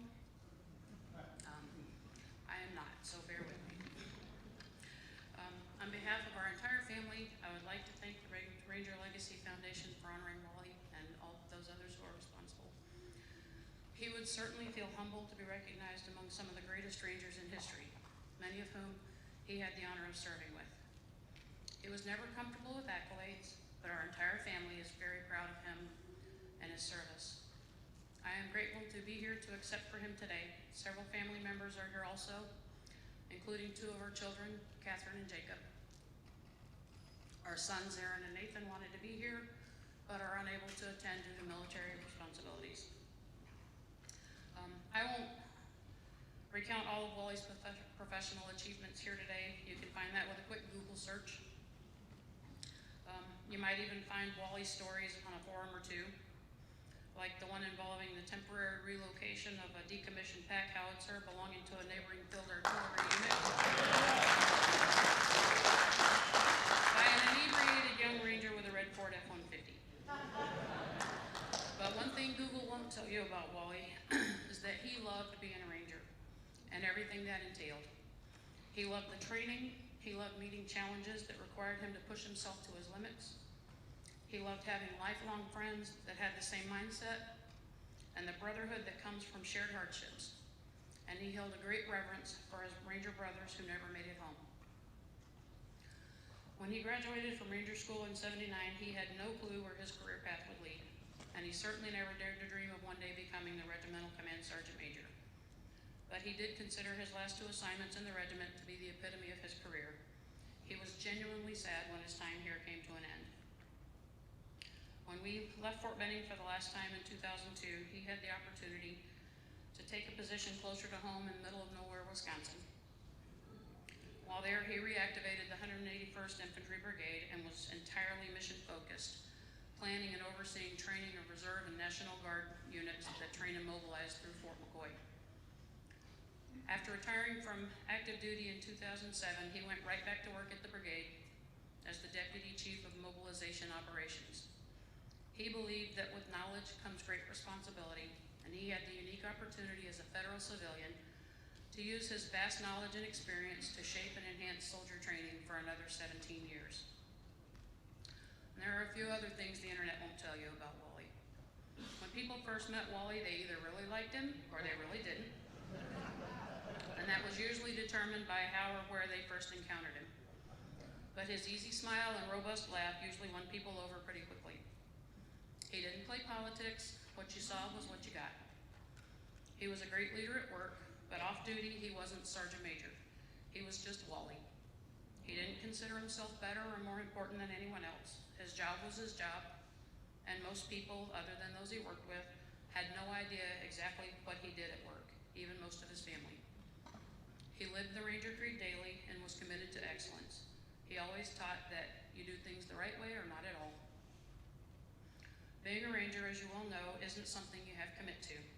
It was his job and he did it well, but he always considered his family to be his greatest achievement. You couldn't know Wally without knowing his love for his family. He was our kids' biggest and most vocal cheerleader, and our grandkids' favorite playmate. He acted gruff, but in reality, he was one of those gentle giants, equally comfortable doing Ranger combatives or playing on the floor with littles. When he was ill, he lived the Ranger creed to the end, because surrender is not a Ranger word. And I have no doubt that he's still up there leading the way. Thank you.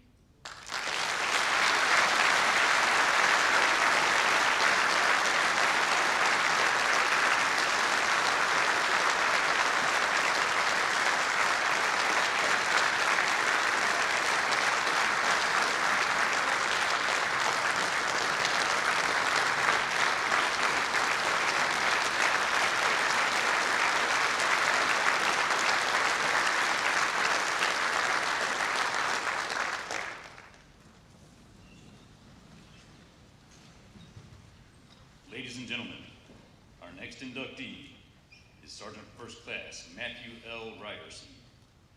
Sergeant First Class Matthew Lauren Ryerson is inducted into the Ranger Hall of Fame for extraordinary service, exceptional leadership, and a lifelong embodiment of the Ranger Creed. Throughout his distinguished career, he demonstrated remarkable courage, tactical mastery, and unwavering commitment to his fellow Rangers and the nation. A veteran of the 2nd Battalion, 75th Ranger Regiment, Sergeant First Class Ryerson set the standard for Ranger non-commissioned officers through performance, discipline, and humility. Following his service in the regiment, he continued to lead at the highest levels as an assault team leader with 1st Special Forces Operational Detachment Delta, earning a reputation as a quiet professional whose excellence influenced formations far beyond his own. During combat operations in Mogadishu in October 1993, Sergeant First Class Ryerson participated in every mission conducted by Task Force Ranger.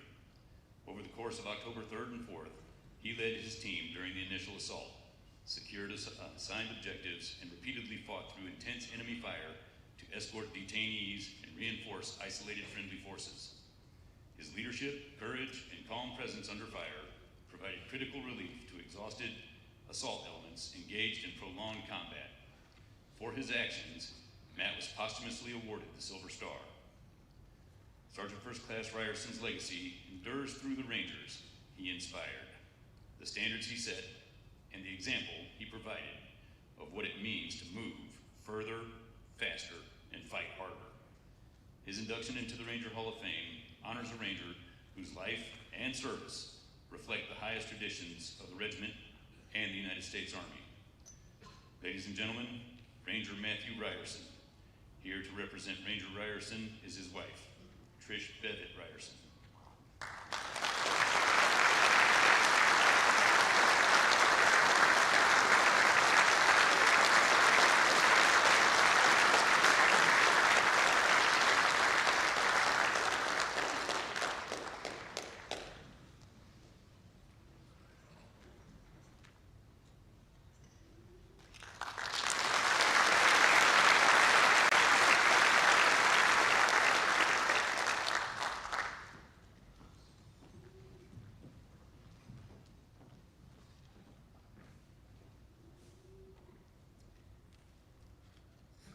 This last 48 hours has been a whirlwind of emotions and excitement experience.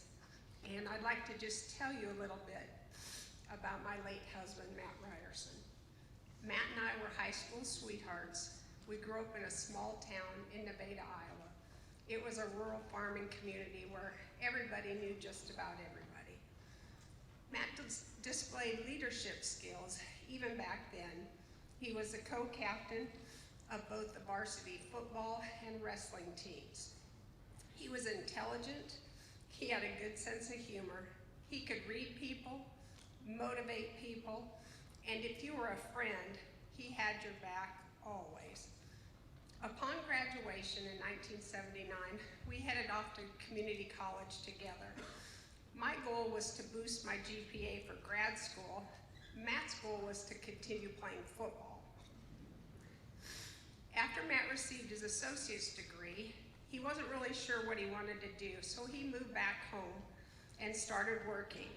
That Christmas, one of our high school classmates who had joined the Army right out of graduation was home on leave. Ed had joined the Army and then on into 2nd Ranger Battalion. And Ed was fit, he was very confident, but he had the funkiest haircut I had ever seen. Didn't fit in rural Iowa for sure. Ed shared stories of his adventures about the Ranger Battalion, and he just suggested, you should join the Ranger Battalion, Matt. Trisha's going to school, it'd give you something to do.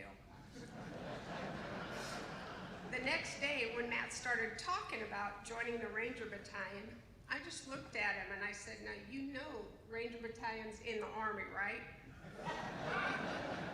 Somebody's gonna tell you when to get up, what to wear, where to be, what you need to do for the day, and oh, by the way, you're gonna smile and say, yes, sir. At that point, he just grinned and said, I know all of that. And so I asked him a serious question, well, what happens if you don't make it into the Ranger Battalion? And Matt's response was typical Matt. It was simple and confident. I can't let that happen. And so, 8 weeks later, Matt was on his way to basic training. And in July of 1982, Matt was assigned to B Company, 2nd 75th, and he was headed to Fort Lewis, Washington. He enjoyed the challenges of training and the competition, especially between platoons and companies. He enjoyed traveling to different parts of the world, even if one of those places was Grenada. The invasion of Grenada sparked something inside of Matt that made him really want to seek more. The best part of his time in the Ranger Battalion was the band of brothers he found in Bravo Company. They came from all walks of life, but somehow they meshed well together. Matt and I married 2 years later, and I spent the next 2 years with these colorful characters that had all become his family. Matt's time in the Ranger Battalion helped him thrive. It provided discipline, focus, and only enhanced the leadership skills he had. Those skills made him successful when he was selected for his next assignment at Fort Bragg. Matt made E7 in 7 years and was doing a job he loved. The only thing he loved more were his 2 sons. I realized, looking back, that when Matt set his sights on a goal, he always made it happen. And I want you to know how humbled and honored Matt would be to be inducted into the Ranger Hall of Fame, to walk among friends and to be a part of that rare air. He would be even more grateful that so many of his friends and brothers from Bravo Company traveled all the way here today to support him. In closing, I'd like to thank all of Bravo Company, my family, Kathy, Dave, Dwayne, Nancy, and Gordy, and I am honored that I've had the opportunity to share just a little bit more about my late husband, Matt, with all of you. Thank you.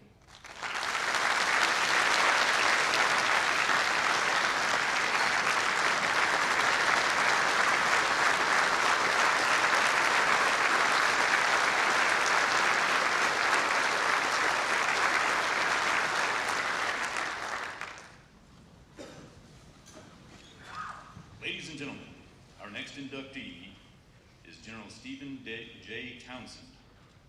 General retired Stephen Townsend is inducted into the Ranger Hall of Fame for distinguished service to our nation, unparalleled leadership, and a lifetime devoted to the values of the Ranger Creed. His military career spanned more than 40 years, including combat and operational service during the invasion of Grenada with the 82nd Airborne Division, the invasion of Panama, and intervention in Haiti with the 75th Ranger Regiment, the surge in Iraq with 3rd of the 2nd Stryker Brigade, and Afghanistan with both the 10th Mountain and the 101st Airborne Divisions. During the campaign to defeat the Islamic State, General Townsend directed the liberation of northern Iraq, including Mosul, the largest city held by ISIS, and launched the assault to free Raqqa in Syria. ISIS's self-proclaimed global capital. General Townsend commanded 10th Mountain Division, the 18th Airborne Corps, CJTF Operation Inherent Resolve, and U.S. Army Training and Doctrine Command. His final assignment, he commanded United States Africa Command, where he led all U.S. military personnel and operations on the African continent. A highlight of his service was 7 years with the Ranger Regiment, including command of Company C, 3rd Ranger Battalion. Throughout 4 decades of service, General Townsend always strived to live up to the charge of Abrams' charter to the Rangers by demonstrating unwavering dedication to excellence and setting a steadfast personal example of courage, integrity, and honor. His exceptional leadership reflects the highest traditions of the Rangers, the United States Army, and the United States Department of Defense. Ladies and gentlemen, Ranger Stephen Townsend.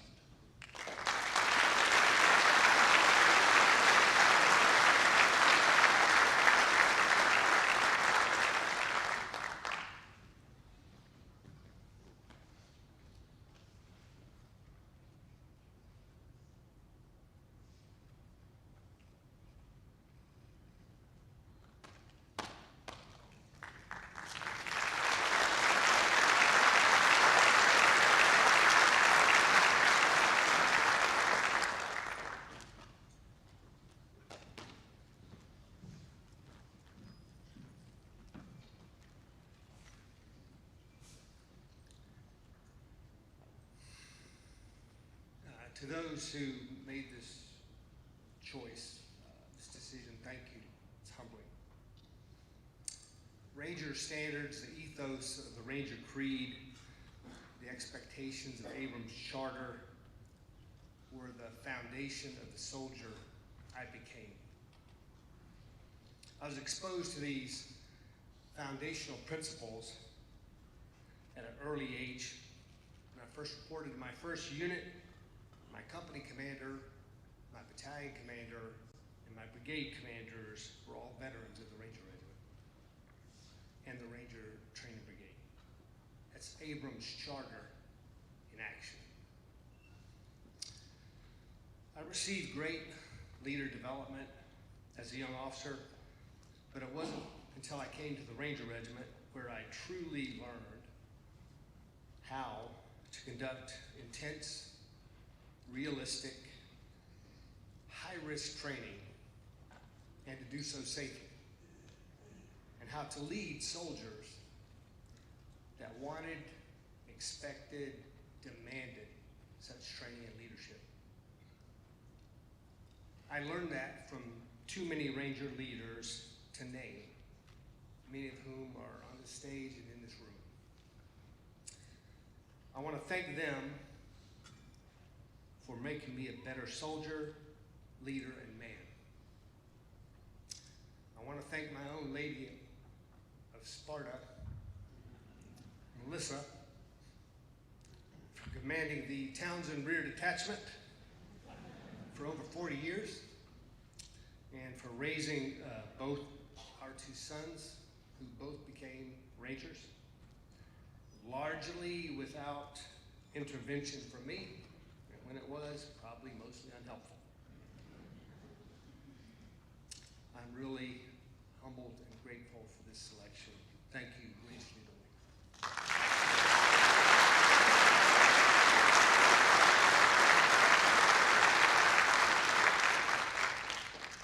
Ladies and gentlemen, our next inductee is Mr. Blair Brown. Blair Brown has provided more than a decade of exceptional service, leadership, and dedication to the U.S. Army Ranger community through his role as Vice President and Executive Director of the National Ranger Memorial Foundation. A graduate of Columbus State University, Blair brought 25 years of successful small business leadership to the foundation, applying disciplined management, strategic vision, and mission-focused stewardship in support of Rangers and their families. Blair has been instrumental in strengthening the foundation across its core pillars, preserving and maintaining the National Ranger Memorial, providing direct support to Rangers and their families, and safeguarding Ranger heritage through events, partnerships, and educational initiatives. Under his leadership, the foundation expanded donor engagement, deepened relationships across the active duty and veteran Ranger community, and advanced long-term sustainment efforts to ensure the memorial remains a place of honor for future generations. Throughout his tenure, Blair provided consistent executive leadership under 3 successive chairmen: Major General retired Kenneth Luer, Brigadier General retired Joseph Stringham, and Brigadier General retired Larry Burris. His leadership strengthened the foundation's stability, credibility, and impact while helping sustain and grow scholarship and assistance programs that directly benefit Ranger families. Blair's service is also deeply personal, shaped by the example of his father, Major Roger Brown, a 2004 inductee of the Ranger Hall of Fame. His sustained contributions reflect exceptional dedication, integrity, and impact in direct support of the Ranger community.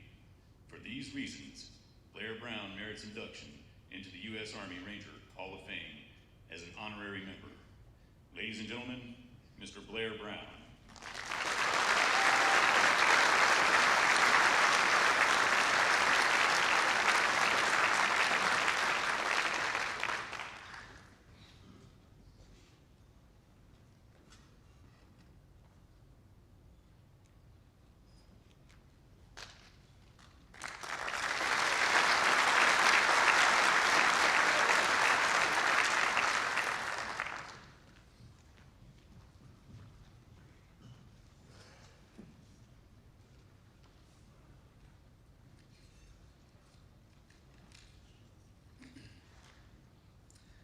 I'll be honest, I'm being inducted today as an honorary member, and I don't take that lightly, given the people that are on this stage. Men and women in the Hall of Fame did it the hard way, and to be in their company humbles me. I've been in this Ranger world my entire life. My dad was a plank holder in 1st Ranger Battalion. So the names enshrined in the Ranger Hall of Fame are the ones that I've heard at our family dinner table growing up. Names such as Grange, Downing, Luer, Stringham, Cobb, Klein, and so many others. And at that time, they weren't legends to me. They were just my dad, friends my dad served with. Speaking of my dad, retired Major Brown was inducted into this Hall of Fame in 2004. He is my hero. He is the standard that I measure myself against in everything that I do. Today, the 2 of us only become the second father-son inductees in Ranger Hall of Fame history. So I'm proud of him, and Dad, I've spent my life trying to make you proud, and sharing this moment with you is an honor of a lifetime. And to my mom, Linda Brown, she's always been the quiet strength in our family. Thank you, Mom. Dad and I could have never done any of this without you. Now to my wife, Ashley, and I have to be careful here because several of our board of director members are present, and I don't want to really give the secret away, but I have to. For all practical purposes, Ashley is an unofficial board member of the National Ranger Memorial Foundation. She just doesn't get the title, a vote, or a paycheck. However, if the board knew all that she's done, they'd get rid of me and hire her. Just like a military spouse, Ashley has carried more of this than anyone will ever see. She's been at the memorial with me late at night, or on the weekends working. We've sorted numerous scholarship applications all over our dining room floor, and so many other things. So Ashley, you deserve this honor today more than I do. I love you, and I'm thankful for you every day. To my kids, Evan and Abby, everything I do in hopes in leaving you with a name to be proud of. Watching you 2 grow up is the best thing that I'll ever do, and I'm proud to be your dad. Major General Ken Luer built the National Ranger Memorial from the ground up. I'll never forget the day he hired me to be his executive director, and he introduced me to his board of directors. The first one that I met at the time was our treasurer, a man by the name of Colonel Ralph Puckett. He was very kind to me, but I'll never forget that day, especially because he leaned in and said, "Now Blair, we're going to give you the checkbook, but if anything ever comes up missing, we don't prosecute. We're Rangers. We'll just come find you." And I can say I've never balanced a checkbook so carefully in my life. General Luer can't be with us today, but if he were, I'd tell him that I've never forgotten his trust in me. Brigadier General Joe Stringham followed General Luer, and he led the foundation with grit and grace for many years. The The fact that our scholarship endowment is named after Lure and Stringham tells you everything that these two men gave. Our current chairman, Brigadier General Larry Burris, is our future. Under his leadership, I can say that the foundation is as strong as it's ever been. 3 great men, 3 great leaders, 3 heroes to me and so many. And to the others in this room, dear friends that have shaped my life and the National Ranger Memorial Foundation in so many ways. If I were to list you all, we'd be here for a long time. So just please let me say, you know who you are, and I'm very grateful for all of you. So I'll close with this. I get to spend my days working at the memorial around 7,000 names, United States Army Rangers, the very best in the world. They led the way so the rest of us could follow. This is the privilege of my lifetime, and I accept this honor on their behalf, as well as every Ranger family that our scholarships reach. Thank you. May God bless you all, and Rangers lead the way.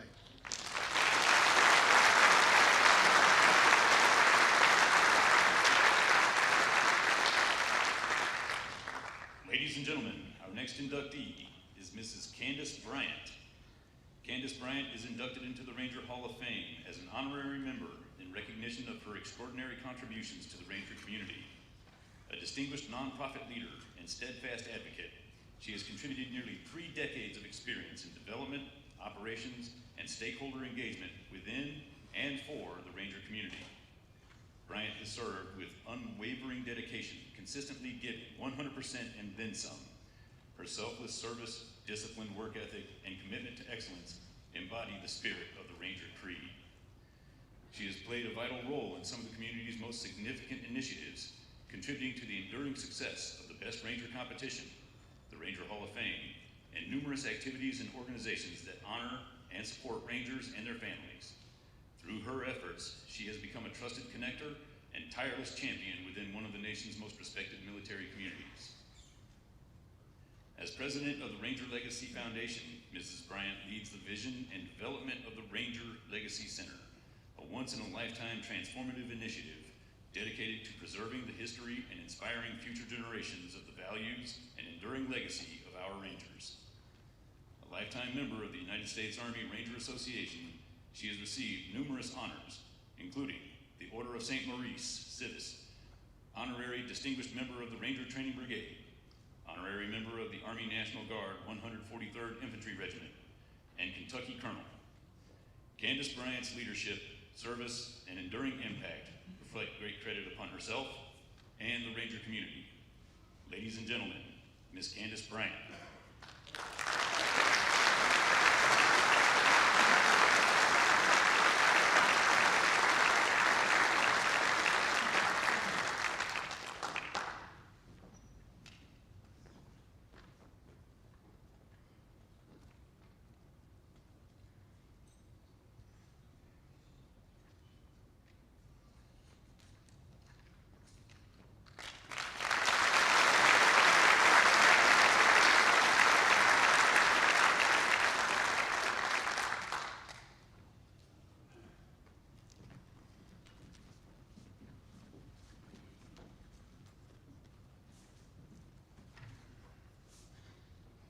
Holy moly.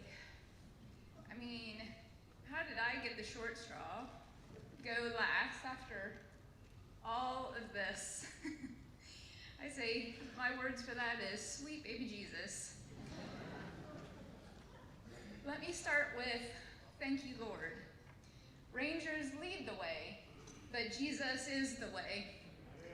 And I am so honored and thankful to be here right now. Thank you. Thank you, Colonel Aboho, Sergeant Major Masters, Colonel Green, Sergeant Major Hartung, General Keene, Gerald Nelson, Trenton Petty, and the Ranger Hall of Fame Board. You each found it in your hearts and minds to approve this honor. Actually, thank you to everyone in this room, because this type of thing isn't supposed to happen to a random civilian woman. That's how we know that this is a God thing. And this has very little to do with me, yet everything to do with you. To be transparent, over the years, I've just taken your inspiration and used it as fuel. Your support to reinvest into your community, your time and generosity as gifts to others, your presence to use as connection to others. Without you, there's no need for somebody like me. For me, today is about God, family, and country. First and foremost, I hold nothing back as I boldly praise our Lord, Savior Jesus Christ. I praise him for his calling on my life and collectively our lives to serve this Ranger community. Secondly, I thank my abundantly patient husband, Rodney. It's only through his grace, patience, and sacrifice that I've been able to be so generous with my time and resources. Through smooth and turbulent times, he has allowed me to follow my heart and soul in service of this Ranger community. Babe, I hope that you now feel connected to this community and have a deeper understanding that this is about something greater than us. Your grace has been used for so much good. Mom, Dad, Liz, Olivia, thank you for being here today and allowing me to share this amazing community and spirit with you. I hope some of this magic Ranger fairy dust falls on your shoulders and you are filled with patriotism and pride in your country like you never have before. Jasmine, I promise to circle back around to you in a bit. Don't think for a minute your mama's gonna forget about you. For my friends, new, old, and ancient, many of which are here today, thank you for traveling here to invest in this experience. Thank you for humoring me when my conversations always circle back to something Rangerific. Thank you for jumping in and helping me on long nights and early mornings. Thank you for being some of the best darn swag bag stuffers and registration gurus known to man. Thank you for all the laughs over cocktails and perhaps a practiced PLF or two in the wee hours of the morning. Thank you for suffering my intensity when we have to buckle down and show what right looks like. The list is long, but please don't let a moment go by where you do not feel valued. I love you. Third, for country, I was tagged as a chronically ill at a fairly young age and would never have been approved to serve. But I'm a firm believer in serving and making a difference where your feet and heart are. God had a different plan for me. He said, "Let me introduce you to this community of Rangers who live by a creed. Learn from them and then share what you've learned with others." For my Ranger family, it is you who has truly earned this honor. You continue to inspire me. You lit something inside of me when I was 20 years old, and I won't tell you how old I am now. Your commitment to the creed gave me earthly examples of a life to strive for. You professionalized me in your unique ways and vision. Now, I've not always been the most liked in the room. I know it's hard to imagine. I have often worked with Rangers under the context of other duties as assigned or mandatory fun. Needless to say, in the moment, my presence and pursuit was often not your top priority. And I have my own way of thinking and doing things. In the military culture, that can sometimes be problematic. But by the grace of God alone, you put up with me long enough to find redeeming value. The way I've always seen my role is to be a force that enables bringing community together to honor, celebrate, and elevate Ranger. You've worked with me to create environments friendly for family, friends, industry professionals, civilians, community leaders, active duty service members, so that all feel welcome and a part of experiencing Ranger ethos. Although not an exhaustive list, I mourn the loss of our friends like Darby Ranger Knoll and Teresa Dye, Gold Star Daddy, Colonel Ripito, my mentor, General Grange, and his bride, Lois, and one of the most enthusiastic patriots you will ever meet, Miss Lynn Town. However, I do know that they are right here in this room today, and they're in the front row because they're always with me. However, truth be told, if it were not for the cadre of my S5 buddies, I surely would not be standing up here today. You gentlemen became my brothers, and each of you saw straight through to my heart. You are my brothers for life. To be real, not everything has been a picture-perfect story. There were tears of joy, sorrow, pain, and anger. There have been hard feelings, big emotions, forgiveness, and a sprinkle of spite. And together we've experienced it all, the good, the bad, and the ugly. But every gauntlet you've put me through, I've learned a ton. Thank you. Now, Jasmine, if nothing else is heard today, because we've all been sitting a long time, I need this to be heard loud and clear. Baby girl, you're on the cusp of flying. Your heart, your energy, I am so proud of who you are. And standing here today, I want you to understand that you can do anything you put your mind to. Take these lessons that the Rangers taught me. Work hard, play hard, earn what you want every day. Don't ask for permission when you know something is right to do. Just make it happen. Be humble and greatness will follow you. And finally, there is always a way to yes. Surround yourself with the people who will help you find it. A lot of people will try to tell you no in this life, especially if it extends them or makes them uncomfortable. Just know in your heart of hearts, with vision, persistence, and creativity, you can always find your way to yes. And baby girl, imagine sitting in a room with your favorite musicians, actors, or athletes. Now, imagine that room is full of them. That is the room you're sitting in today for me. Only these are the men who are willing to stop at nothing to preserve your freedom. They sacrifice life, limb, and mind in order to make sure we can sleep comfortably at night.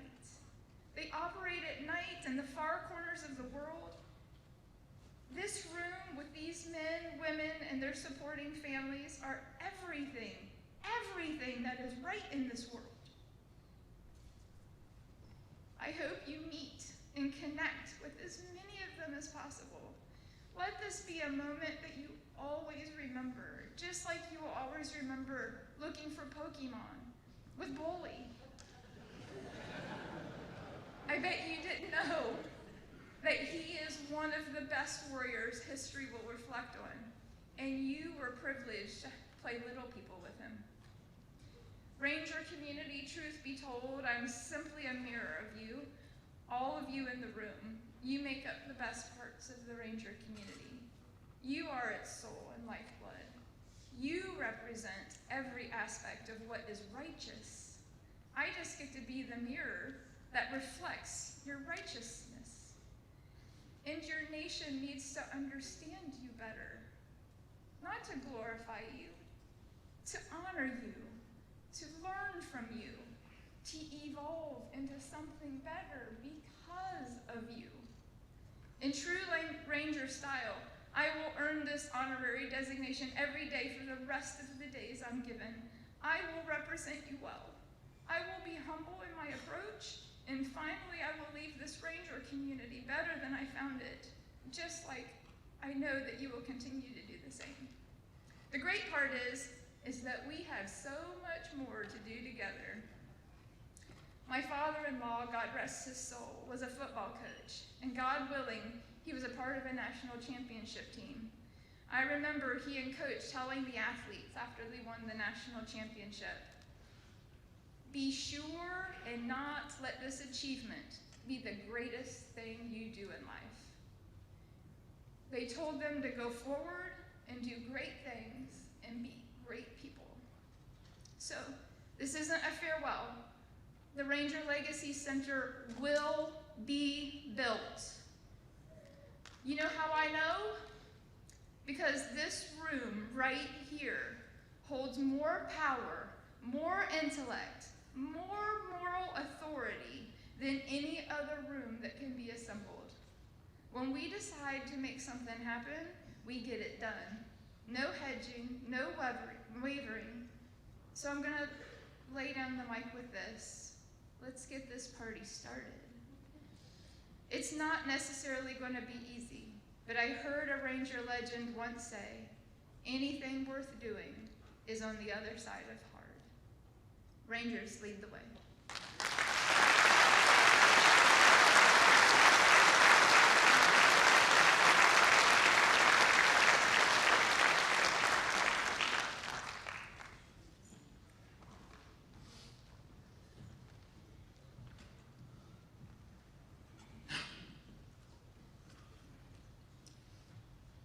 At this time, Command Sergeant Major Masters and Command Sergeant Major Hartung will now unveil the plaques inducting this year's exemplary Rangers into the 2026 Ranger Hall of Fame class.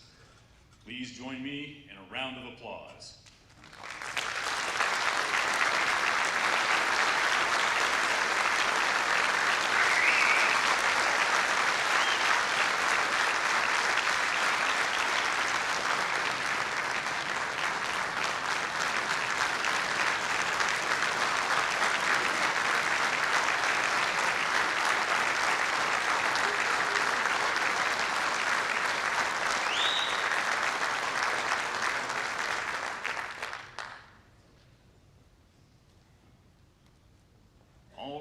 Past and present, please stand and join the 2026 Ranger Hall of Fame class in reciting the Ranger Creed. The Ranger Creed, repeat after me. Recognizing that I volunteered as a Ranger. Fully knowing the hazards of my chosen profession. I will always endeavor to hold the prestige. Honor. The highest Marine Corps of the Rangers. Acknowledging the fact that a Ranger is a moral lead soldier. Who arrives at the cutting edge battle by land. Sea. Or air. I accept the fact that as a Ranger. My country expects me to move further. Faster. And fight harder than any other soldier. Never shall I fail my comrades. I will always keep myself mentally alert. Physically strong. Morally straight. And I will shoulder more than my share of the task. Whatever it may be. 100%. And then some. Gallantly will I show the world. That I'm a specially selected and well-trained soldier. My courtesy to superior officers. Needs of dress. Care of equipment. Shall set the example for others to follow. Energetically will I meet the enemies of my country. I shall defeat them on the field of battle. Where I have been trained. And will fight with all my might. Surrender is not a Ranger word. I will never leave a fallen comrade. To fall into the hands of the enemy. And under no circumstances. Will I ever embarrass my country. Readily will I display. The intestinal fortitude required. To fight on to the Ranger objective. And complete the mission. Do I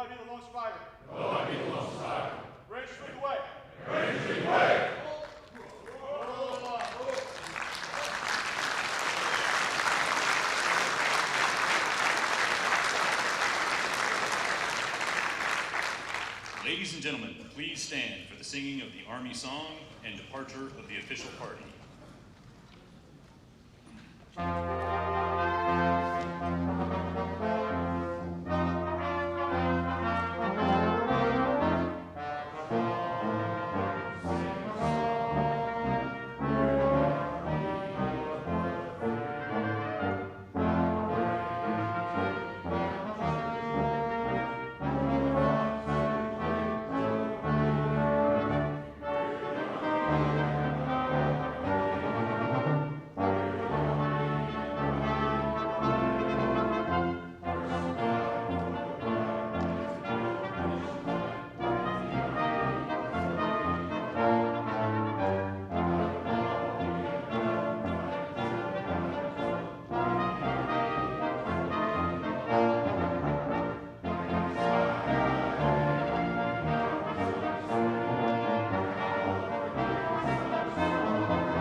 This concludes today's ceremony. The Airborne and Ranger Training Brigade and the 75th Ranger Regiment, thank you for your attendance.